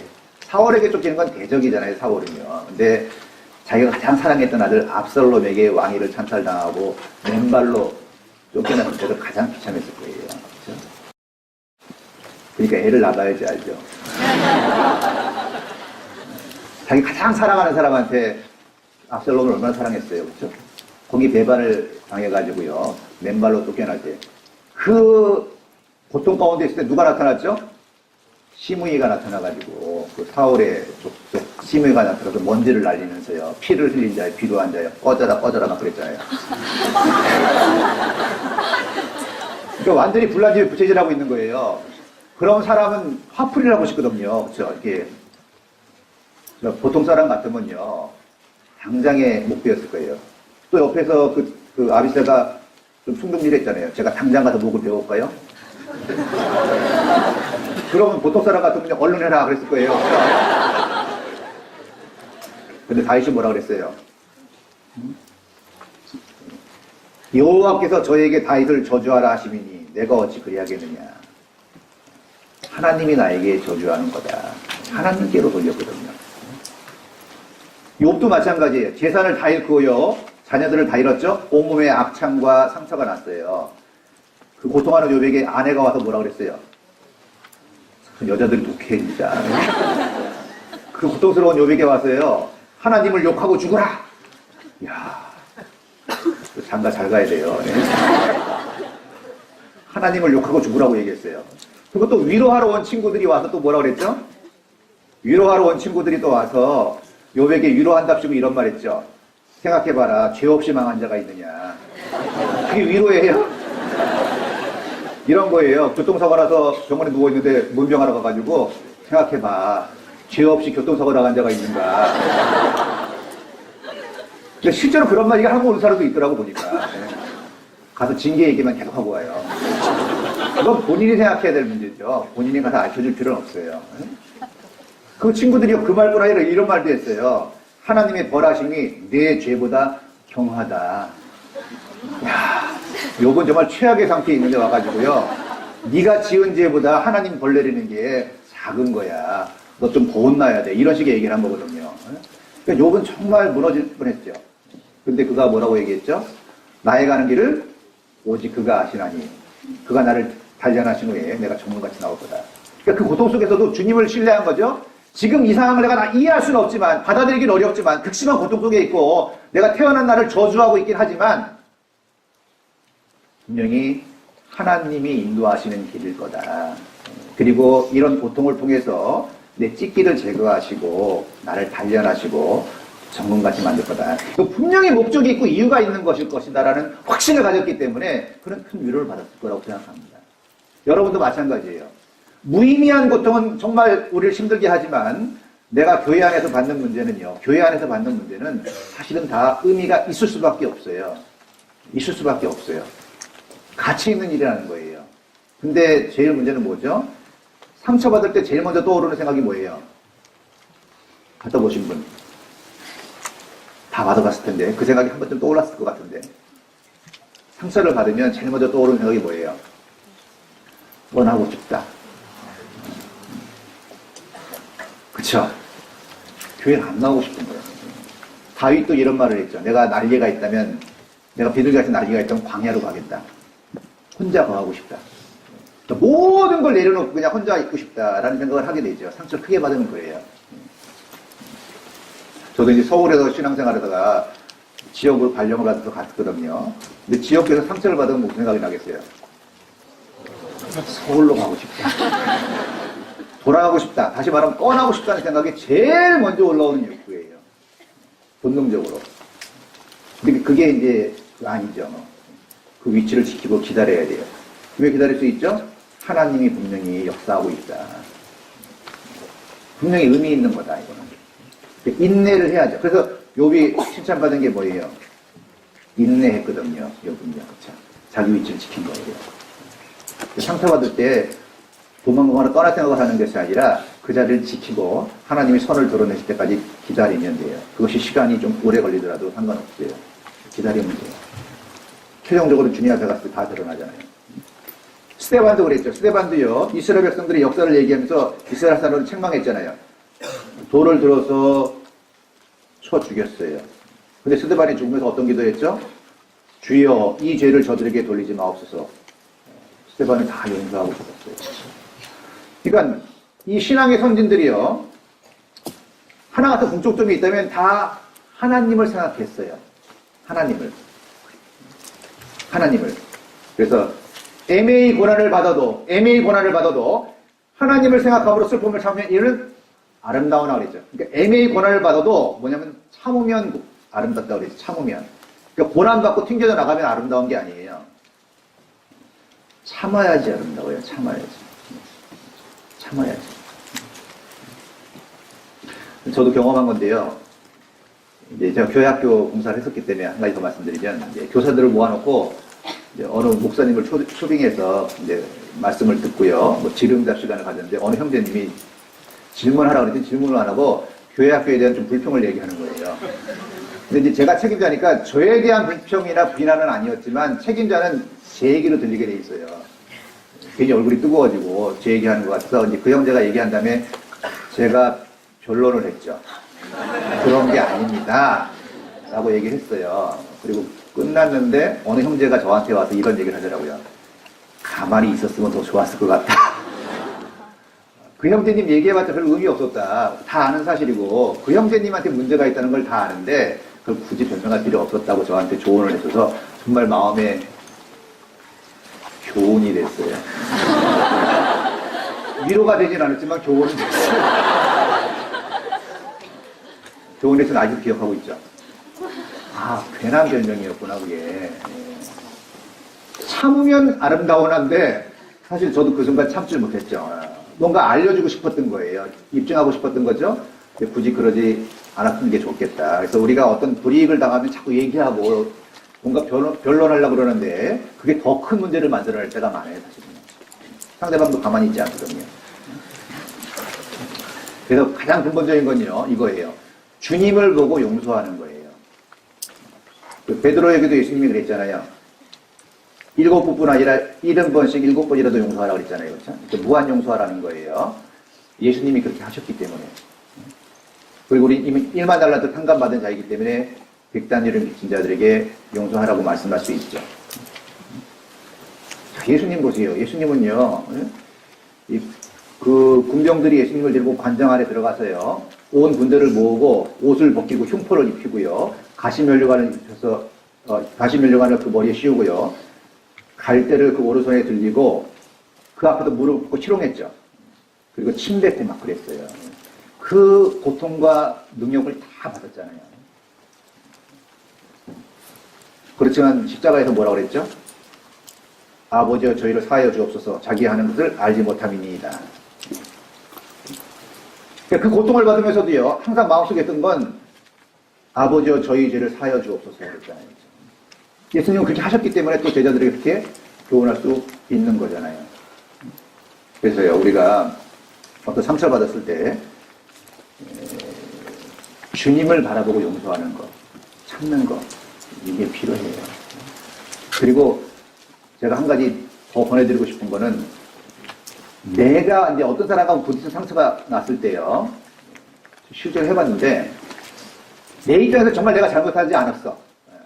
아무리 생각해도 잘못하지 않았어요.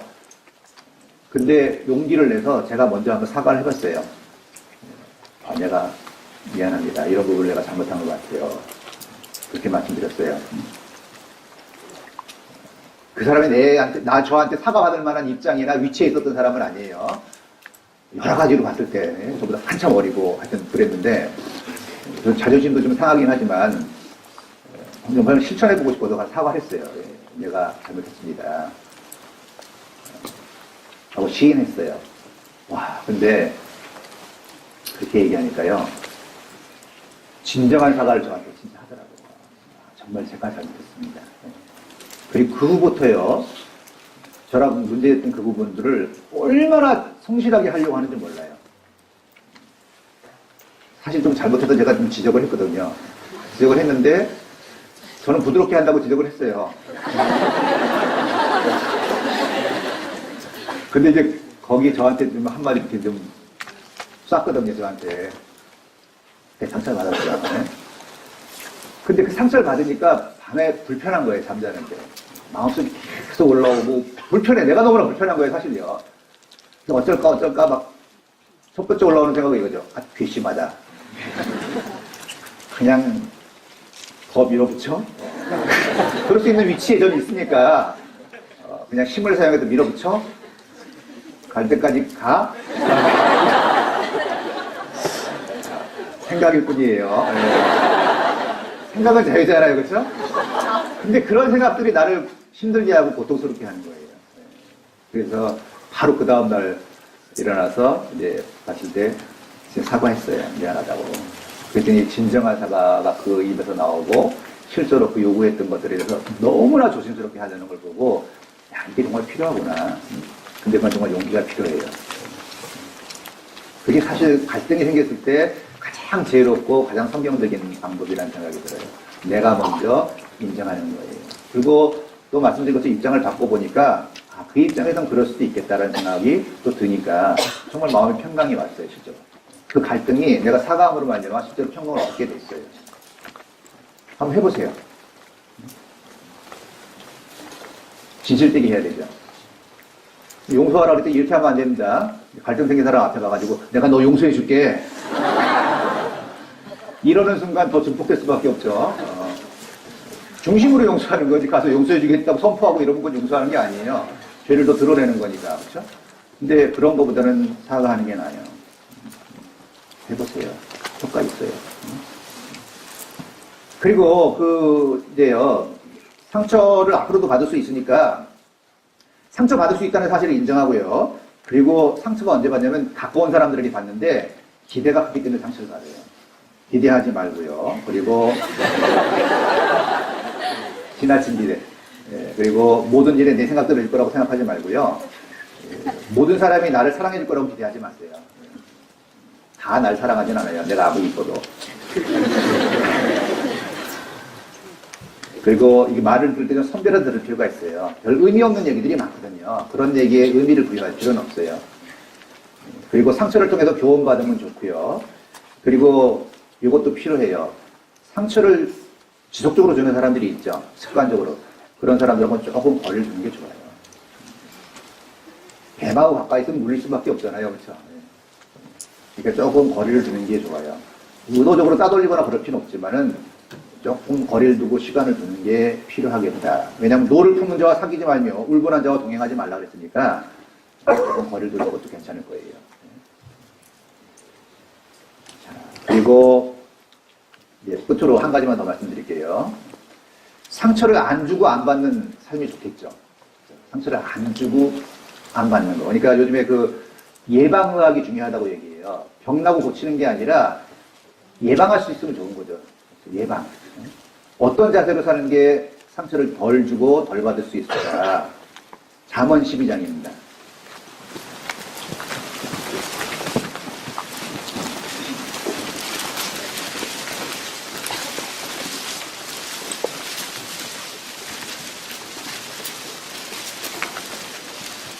잠언 12장 18절입니다.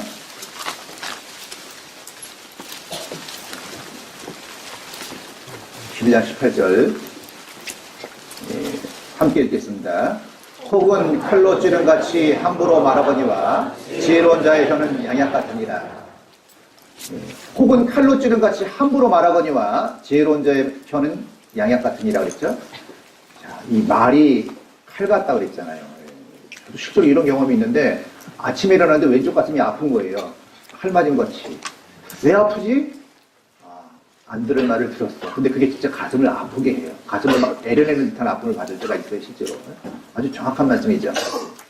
혹은 칼로 찌른 같이 함부로 말하거니와 지혜로운 자의 혀는 양약 같으니라. 두 가지를 비유해놨죠. 그렇죠? 상처를 주기도 하지만 양약이 될 수도 있는 게 혀에서 나오는 말이에요. 그렇죠? 그러니까 여러분이 상처 안 주고 상처 안 받으려면 사실요, 여러분의 입에 파수꾼을 세우면 돼. 파수꾼 세운다고 아무 말 하지 말라는 게 아니죠. 잘 걸러서 내보내고 그러라는 얘기예요. 자, 그런데 그래서 이런 마음을 가지면 좋아요. 성경에 이런 말씀이 있죠. 하나님이 어떤 말씀 하셨냐면 나를 존중히 여기는 자를 내가 존중히 여기고 나를 멸시하는 자를 내가 경멸히 여기라. 하나님도 하나님 자신도 나를 존중히 여기는 자를 내가 존중히 여기고 나를 멸시하는 자를 내가 경멸히 여긴다 그랬죠? 그 관계의 원리가 그런 겁니다. 우리도 마찬가지예요. 나를 멸시하는 자를 내가 존중히 여길 수는 없죠. 그럴 수는 없어요. 이건 불가능한 일이에요. 그러니까 그야말로 가는 말이 좋아요, 오는 말이 곱다는 것도 굉장히 성경적인 겁니다. 그렇죠? 그러니까 내가 먼저 성도들에 대해서요, 사회생활도 마찬가지라고 생각해요. 존귀한 자라고 생각하는 겁니다. 그리고 실제로 그게 사실이죠. 그리스도인들은요. 우린 하나님 보시기에는 존귀한 자잖아요. 그러니까 실제로 여러분 마음속에 근본적으로 내 주변에 있는 성도들에 대해서 아주 존귀한 자라고 생각해야 되고, 특히 이런 말씀 있잖아요. 작은 소자에게 냉장법 대접하면은 상급이 있다고 그랬죠. 작은 소자. 작은 소자가 뭘까 좀 생각해 봤는데, 이런 번역이 있더라고요. 보잘것없는 자. 그러니까 정말 교회 안에 뛰어나고 능력 있는 사람만 존중이 여길 게 아니라, 내 주변에 교회 안에서 뭐 누가 보잘것없다고 얘기할 수는 없지만, 조금 그렇게 느껴지는 사람이 있을 수 있어요. 완전히 교회에 들어오지도 못하고, 사회적으로 지위가 좀 낮고, 좀 어떤 그런 사람이 있을 수 있죠. 좀 보잘것없어 보이는 사람이 있잖아요. 그런 사람들에 대해서 근본적으로 존귀한 마음을 가질 수 있다면 그건 참 좋은 삶의 자세가 되는 겁니다. 그래서요, 존귀 생각하는 거예요. 그리고 어때요? 그걸 표현해야 돼요. 마음속으로만 생각한다고 해서 달라질 건 하나도 없어요.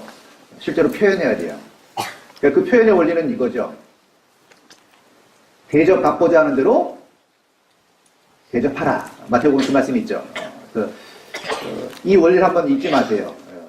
무엇이든지 남에게 대접받고자 하는 대로 너희도 남을 대접하라. 이것이 율법이요 선지자니라. 율법이요 선지자니라 그러니까 성경 전체를 말한다고 하는 겁니다. 구약 성경 전체를 말하고 있는 것이 남에게 대접받고자 하는 대로 너희도 남을 대접하라. 대접받고자 하는 대로 대접하라 그랬죠. 여러분 어떤 대접받고 싶어요? 이쁜 대접? 이런 겁니다. 사람 본능 속에 어떤 게 있냐면 인정받고자 하는 마음이 있어요. 자, 여러분이 이렇게 사회활동하거나 가정에서나 교회에서나 인정받기를 굉장히 원하죠. 그리고 어떤 일로 인정받기를 원하냐면 내가 중요하다고 가치를 부여한 일들에 대해서 인정받기를 원하는 마음이 있어요.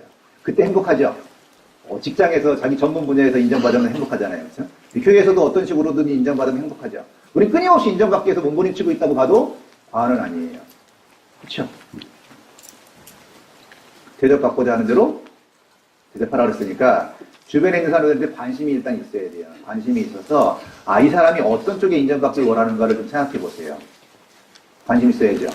예, 그리고 그것을 인정해 주는 것이 필요해요. 근데 어떻게 인정해야 되냐면 조심스럽게 해야 돼요. 아무 생각 없이 그냥 빈말로 하면 별로 의미가 없어요.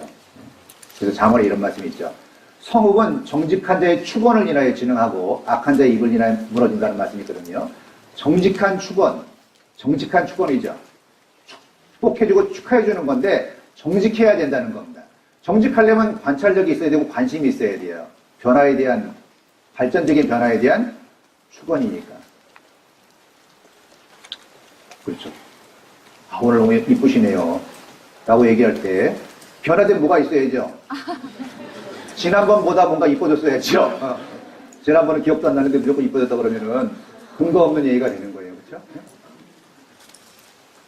어쨌든 관심을 좀 가지고 이 사람이 어떤 데 관심이 있고 어떤 일에서 인정받기 원하는가를 좀 살펴본 다음에 그분에게 그런 표현을 해주는 건 참 지혜로운 거라고 생각해요. 루디아도 그랬죠. 루디아도 뭐라 했어요? 나를 죽이는 자로 여기거든 그랬잖아요. 그렇죠? 루디아도 그런 얘기 했거든요. 나를 죽이는 자로 나를 죽이는 자로 알거든 내 집에 돌아와 유하라 그랬거든요. 그리고 가정이 개방되면서 빌립보 지역에 교회가 세워졌잖아요. 그렇죠? 나를 죽이는 자로 알거든. 인정해 달라는 거죠. 그 인정하면은 이제 집을 열어서 교제하겠다는 의미거든요.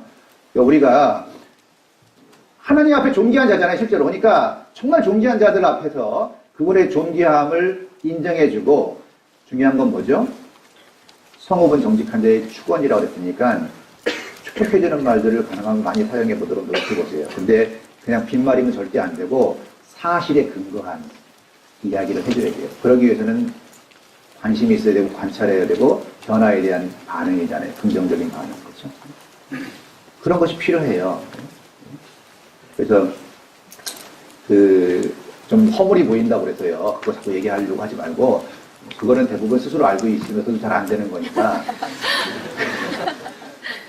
그냥 두고 교제가 좋으면 자기가 시인할 때가 있어요. 자기가 시인하면은 조언해 줄 수는 있어요. 근데 부인이 보여주고 싶지 않은 부분을 자꾸 얘기하는 거는 지혜롭진 않더라고요.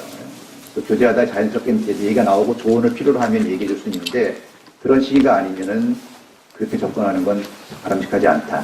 그래서 예수님도 사마리아 여인의 마음을 열 때 뭐라고 그랬어요? 사마리아인 마음 열 때요. 내 남편을 데려오라. 여인이 뭐라 그랬죠? 기억이 안 나나이다? 남편이 없나이다. 근데 예수님이 뭐라 그랬어요? 내 말이 옳다.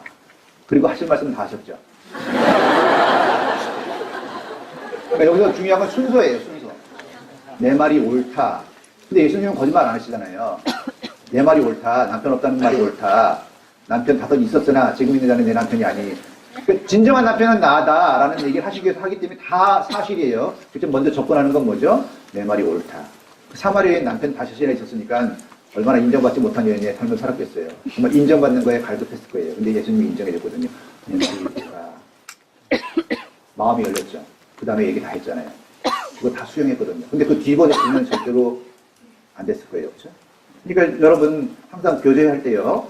그런 긍정적인 측면을 먼저 받아주고, 다시 말해서 이 말을 요약하면 용납이라고 얘기할 수 있어요. 용납. 용납이라는 뜻은 뭐냐면 있는 그대로 수용하라는 얘기예요. 자꾸 교정하려고 그러지 마세요. 교정 안 돼요. 하나님만이 교정할 수 있어요. 하나님만이 바꿀 수 있어요. 사람이 사람을 바꾼다는 건 쉽지 않고 부작용도 많거든요. 그러니까 우리는요, 그냥 용납해야 돼요. 다양한 지체로. 그리고 아직 어리기 때문에 그럴 수 있다는 생각 가지시면 되잖아요. 아직 몰라서 그럴 수 있으니까. 그냥 그 자체를 용납해 주는 거. 여러분도 여러분을 자꾸 교정해서 받아들이려고 하는 걸 좋아할 수는 없죠. 뭘 원하죠? 있는 그대로 받아달라는 거 아니에요. 그렇죠? 내가 좀 못났어도 그냥 받아줘. 이런 마음이지. 자꾸 날 교정해갖고 뭔가 바꿔서 받아들이려고 그러면 이제 교제하는데 어려움이 느껴지잖아요. 그래서 허물을 덮어주는 자는 사랑을 구하는 자예요. 그것을 거듭 말하는 자는 신한 것을 이간한다 그랬으니까 우리는 다 허물이 있잖아요. 그러니까 좀 덮어주는 거. 사실 어떤 과실이 있을 때 뭘 원하죠? 덮어주길 바라잖아요. 그렇죠? 근데 사람은 자기 과실은 덮어주길 바라는데 남의 과실은 좀 이렇게 드러내려는 욕구가 있어. 그런 마음 먹지 말고요. 어떤 어려움 당했을 때 이런 말들도 자주 써야겠어요. 괜찮아. 선생님 괜찮아요. 선생님 괜찮아요. 기다려보세요. 이런 말도 상당히 힘을 발휘할 때가 많이 있어요. 하나님도요. 우리가 아직 죄인 되었을 때 그리스도께서 우리를 위해 죽으심으로 하나님께서 우리에게 대한 자신의 사랑, 자기의 사랑을 확정하셨다는 말씀이 있죠. 우리가 아직 죄인 되었을 때, 사랑받을 만한 자격이 없을 때 그리스도께서 우리를 위해 죽으심으로 하나님께서 우리에게 대한 자기의 사랑을 확증하셨어요. 그러니까 이건 뭐냐면 하나님의 사랑을 독생자를 죽는데 내어줌으로 말미암아 입증하시고 확증하셨다는 거예요. 사랑을 적극적으로 표현했다는 거죠. 우리를 구원하기 위해서. 아무리 하나님의 사랑이 커도 표현하지 않으면 우리가 하나님의 사랑을 깨닫고 구원받을 길은 없잖아요. 여러분도요. 나머지 삶 이제 2018년이 열렸는데 정직한 축원, 사랑을 표현하는 삶을 좀 살아보세요. 이 말기 암 진단받고 시한부 인생을 살게 된 사람들의 공통적인 얘기는 뭐냐면 내 삶을 돌아보니까 정말 가치 있는 일에 시간을 투자하지 못하고 쓸데없는 일에 너무나 많이 낭비했다는 얘기를 공통적으로 해요. 쓸데없는 일에. 가장 소중한 건 뭐죠? 사랑이에요. 그걸 요약하면은 정말 내 주변에 사랑해줘야 될 사람들에 대해서 분명히 사랑하고 있음에도 불구하고 사랑을 표현하지 못한 거에 대한 후회를 많이 해요. 사랑을 표현하지 못한 거에 대한. 여러분 마음속에 아무리 사랑이 있어도 표현하지 못하거나 표현하는 방식이 잘못되면 좋은 관계를 만들어낼 수 없어요. 그리고 좋은 관계가 안 만들어지면 고통스러워요. 사람이 언제 고통스럽냐면요. 이런 것이 고통스럽다고 얘기합니다. 자녀를 잃었을 때, 아내를 잃었을 때, 부모님을 잃었을 때, 친구를 잃었을 때 이게 다 뭐지 공통점이요? 관계의 단절이에요. 관계의 단절에서 우리는 고통을 받아요. 관계가 좋을 때 행복하거든요. 하나님과의 관계가 좋아야지 우리가 평강을 누릴 수 있고 그 관계가 좋은 사람은 성도들과의 관계도 좋아질 수밖에 없어요. 그 관계가 온전할 때 행복하죠. 여러분이 왜 상처를 받고 왜 고통스러워하죠? 관계가 손상됐을 때예요. 그러니까 그런 관계를 잘 유지하기 위해서는 뭐예요? 적극적으로 사랑을 표현하자. 아무리 사랑이 말은 표현하지 않으면요. 오해받을 수 있고 그 갖고 있는 사랑은 별 의미가 없어요. 근데 표현할 때 어떻게 표현해야죠? 지혜롭게. 아무 때나 막 하면 안 되고 경우에 합당한 말은 아로새 이런 쟁반에 금사가라고 그랬잖아요. 자, 마지막 성경 보겠습니다. 시편 141편.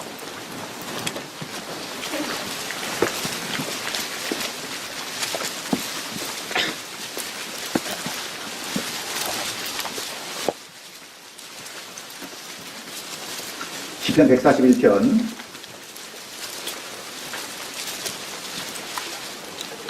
5절입니다.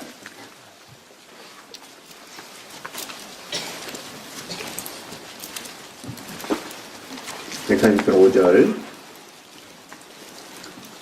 의인이 나를 칠지라도 은혜로 여기며 책망할지라도 머리에 기름같이 여겨서 내 머리가 이를 거절치 아니할지라. 저희의 재난 중에라도 내가 항상 기도하리로다. 의인이 나를 칠지라도 그랬죠. 의인이 나를 칠지라도 은혜로 여기며 책망할지라도 머리에 기름같이 여겨서 내 머리가 이를 거절치 아니할지라 그랬죠. 의인이 나를 칠지라도, 그렇죠? 형제자매들이 나를 치거나 책망할지라도 그걸 어떻게 받아들이라는 얘기예요? 은혜로 받아들이라. 아, 하나님이 하시는 거다라고 연결시키는 거예요. 그래서 진주저에게 얘기하시죠. 이 조개가요, 진주기가 따로 있는 것이 아니라 그 모래알갱이나 이런 게 들어와서 조개 안으로 들어와서 상처를 내면 그걸 토해버리는 게 아니라 그걸 그냥 감싸면서 특별한 그 호르몬이 나와서 진주를 만들어낸다고 합니다. 그러니까 상처의 크기와 진주의 크기가 같다는 얘기예요. 그렇죠? 우리도 교회 안에서 원치 않는 상처를 받거나 줄 수 있는데 주는 건 정말 조심해야 되겠죠. 그러나 받은 상처에 대해서요, 이런 자세가 필요할 거예요. 의인이 나를 칠지라도 은혜를 여기며 책망할지라도 머리에 기름같이 여겨서 그랬죠. 아, 이게 주님이 주시는 메시지가 있구나. 뭔가 여기서 의미를 찾아보자. 뭔가 여기서 유익을 얻어보자. 라는 생각을 가지고 보면은요, 그것도 좋게 받아들일 수 있는 겁니다.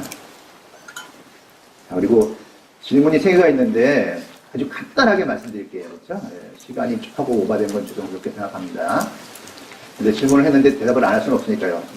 아주 간단하게 말씀드릴게요. 그리스도인도 우울증에 걸릴 수 있다고 하는데요, 자살해도 천국에 가나요? 이분은 심각할 수 있을 거예요. 네, 네. 자, 그리스도인이 우울증에 걸릴 수 있느냐? 걸릴 수 있죠. 우리가 감기 걸릴 수 있듯이 정신적인 병에 걸릴 수 있죠. 정신적인 어려움에 걸릴 수 있어요. 우울증에 걸릴 수 있어요. 그런데 우울증에 걸린 사람의 문제는 자살을 한다는 거예요. 그 통계를 보니까 우울증 약을 먹고요, 우울증 약을 먹고 술을 마시고 자살한 사람이 참 많대요. 우울증 약을 먹은 상태에서 술을 마시고 자살한 사람이 많대요. 새벽에 밤새도록 술 먹다가. 근데 우울증에 걸릴 수는 있어요. 자살해도 천국 가나요? 구원 받았다면 자살하더라도 구원이 없을 수는 없죠. 그러나 자살이라는 건 뭐죠? 소망을 완전히 잃었을 때예요. 절망했을 때 자살하는 거거든요. 소망이 있다면 자살할 수는 없어요. 소망을 기다리게 되는 거니까. 또 완전히 절망에 빠진 사람들이 자살하는 건데, 그리스도인은 분명한 소망이 있기 때문에 자살할 수 없을 거라고 생각해요. 약간 모순되는 얘기 같지만 잘 이해하시기 바래요. 그렇죠? 그래서 그리스도인도 우울증에 걸릴 수 있고 그 병이 심해서 자살할 수 있어요. 그리고 구원받은 사람이 자살하더라도 구원이 없어지는 건 아닙니다. 그러나 우리가 분명히 알아야 될 거는 그리스도인의 소망이 있기 때문에 어떤 상황 속에서도 이겨낼 수 있다고 생각합니다. 그 정도의 답을 드려야 될 것 같아요. 그리고 두 번째 질문은요, 그리스도에게는 하나님을 더욱 의지하게 하고 단련하기 위해 고난을 주셨다라고 말씀하십니다. 그래서 고난이 위기라고 합니다. 신앙생활을 하는 가운데 시간이 지나면서 고난이 없고 마음이 편안하고 안정적인 신앙생활을 오래도록 유지했습니다. 이분의 말은 뭐냐면, 뒤에도 조금 이제 질문이 있는데 똑같은 내용이기 때문에 생각하면 자기 고난이 없다는 거예요. 고난이 없어서 마음에 좀 문제가 된 것 같아요. 고난이 없고 마음의 평강 가운데 신앙생활하고 있는 것이 잘못된 것일까요? 아니면 제가 뭔가 오해하고 있는 걸까요? 고난이 삶 속에 없을 수는 없을 거예요. 근데 이제 고난하면 이제 이렇게 오해할 수는 있죠. 굉장히 심각한 고통이나 막 복눌린 삶, 뭐 이런 것들을 생각할 수도 있는데, 꼭 그런 것만이 고난은 아니에요. 그렇죠? 이 교회 학교 교사라고 말씀하셨는데요. 교사하면서 아이들이 말을 안 듣고 좀 빗나가거나 이럴 때도 마음에 고난이 있잖아요. 그렇죠? 그런 것도 다 고난이거든요. 그래서 심각하게 막 맨날 막 머리 싸매고 막 아파하고 이래야지만 고난이 아니라 우리 마음속에 오는 잔잔한 그런 아픔 같은 것도 교회 안에서 다 고난이라고 얘기할 수 있는 거니까요. 그리고 위원님은 개인상 형제님이 잠인지 모르겠지만 상황을 개인적으로 들어봐야지만 더 정확히 알 수 있을 것 같아서 뭐 좀 더 시간도 없지만 더 말씀드리기가 어려운 것 같아요. 그래서 마음이 평강이 있다면 좋은 거죠. 저도 부럽네요. 제 마음에 평강이 있어갖고 쭉 평강하고 신앙생활 하는데 그게 문제가 될 수 있어요? 그걸 추구하고 있는데. 예수님이 뭐라고 했어요? 염려하지 말라고 그랬잖아요. 내가 너에게 평강을 주는 염려하지 말라고 그랬는데, 염려가 없다고 해서 문제가 있다고 생각하는 건 조금 지나친 생각 같고요. 그리고, 도움과 함께 더 적극적으로 신앙생활 하다 보면은 아픔도 있을 겁니다. 그게 꼭 잘못됐다고 생각할 필요는 없고요. 평강을 있으면 누리세요. 그리고 이제 도움과 함께 적극적으로 신앙생활 하다 보면 더 잘 알 수 있을 거라고 생각하고, 마지막 질문은 저는 교제 가운데서나 봉사하는 가운데서 형제자매들에게 말이나 행동으로 힘들어지면 마음의 상처를 자주 받게 됩니다. 자주 받게 됩니다. 제가 자주 상처를 받게 되는지, 상처를 받지 않기 위해서 필요하는 말씀에 대해서 조금 미안해요. 원본 그대로 읽어드리는 거예요. 제가 자주 상처를 받게 되는지, 상처를 받지 않기 위해서 필요하는 말씀에 대해서, 그리고 형제자매들에게 상처 주는 말을 하지 않으려면 어떻게 해야 될까요? 상처 주지 않고 안 받았으면 좋겠다는 얘기 같아요. 그렇죠? 어떻게 해야 될 거냐고 물어보셨는데 여기까지 말씀드렸다고 답변드리고 싶어요. 그렇죠? 여기까지 말씀드렸잖아요. 그렇죠? 네, 이 주제를 다루기엔 시간이 조금 부족해서 조금 지나갔는데 사실 경험 속에서 저도 좀 알게 된 것들이 있기 때문에 더 나누고 싶은 말씀들이 있는데 오늘은 이 정도로 다음 또 시간이 있으니까요. 마무리하겠습니다. 함께 기도하시겠습니다. 사랑과 은혜가 풍성하신 아버지 하나님, 교회를 청년 때 불러주시고 또 교회 가운데 주시면 감사합니다.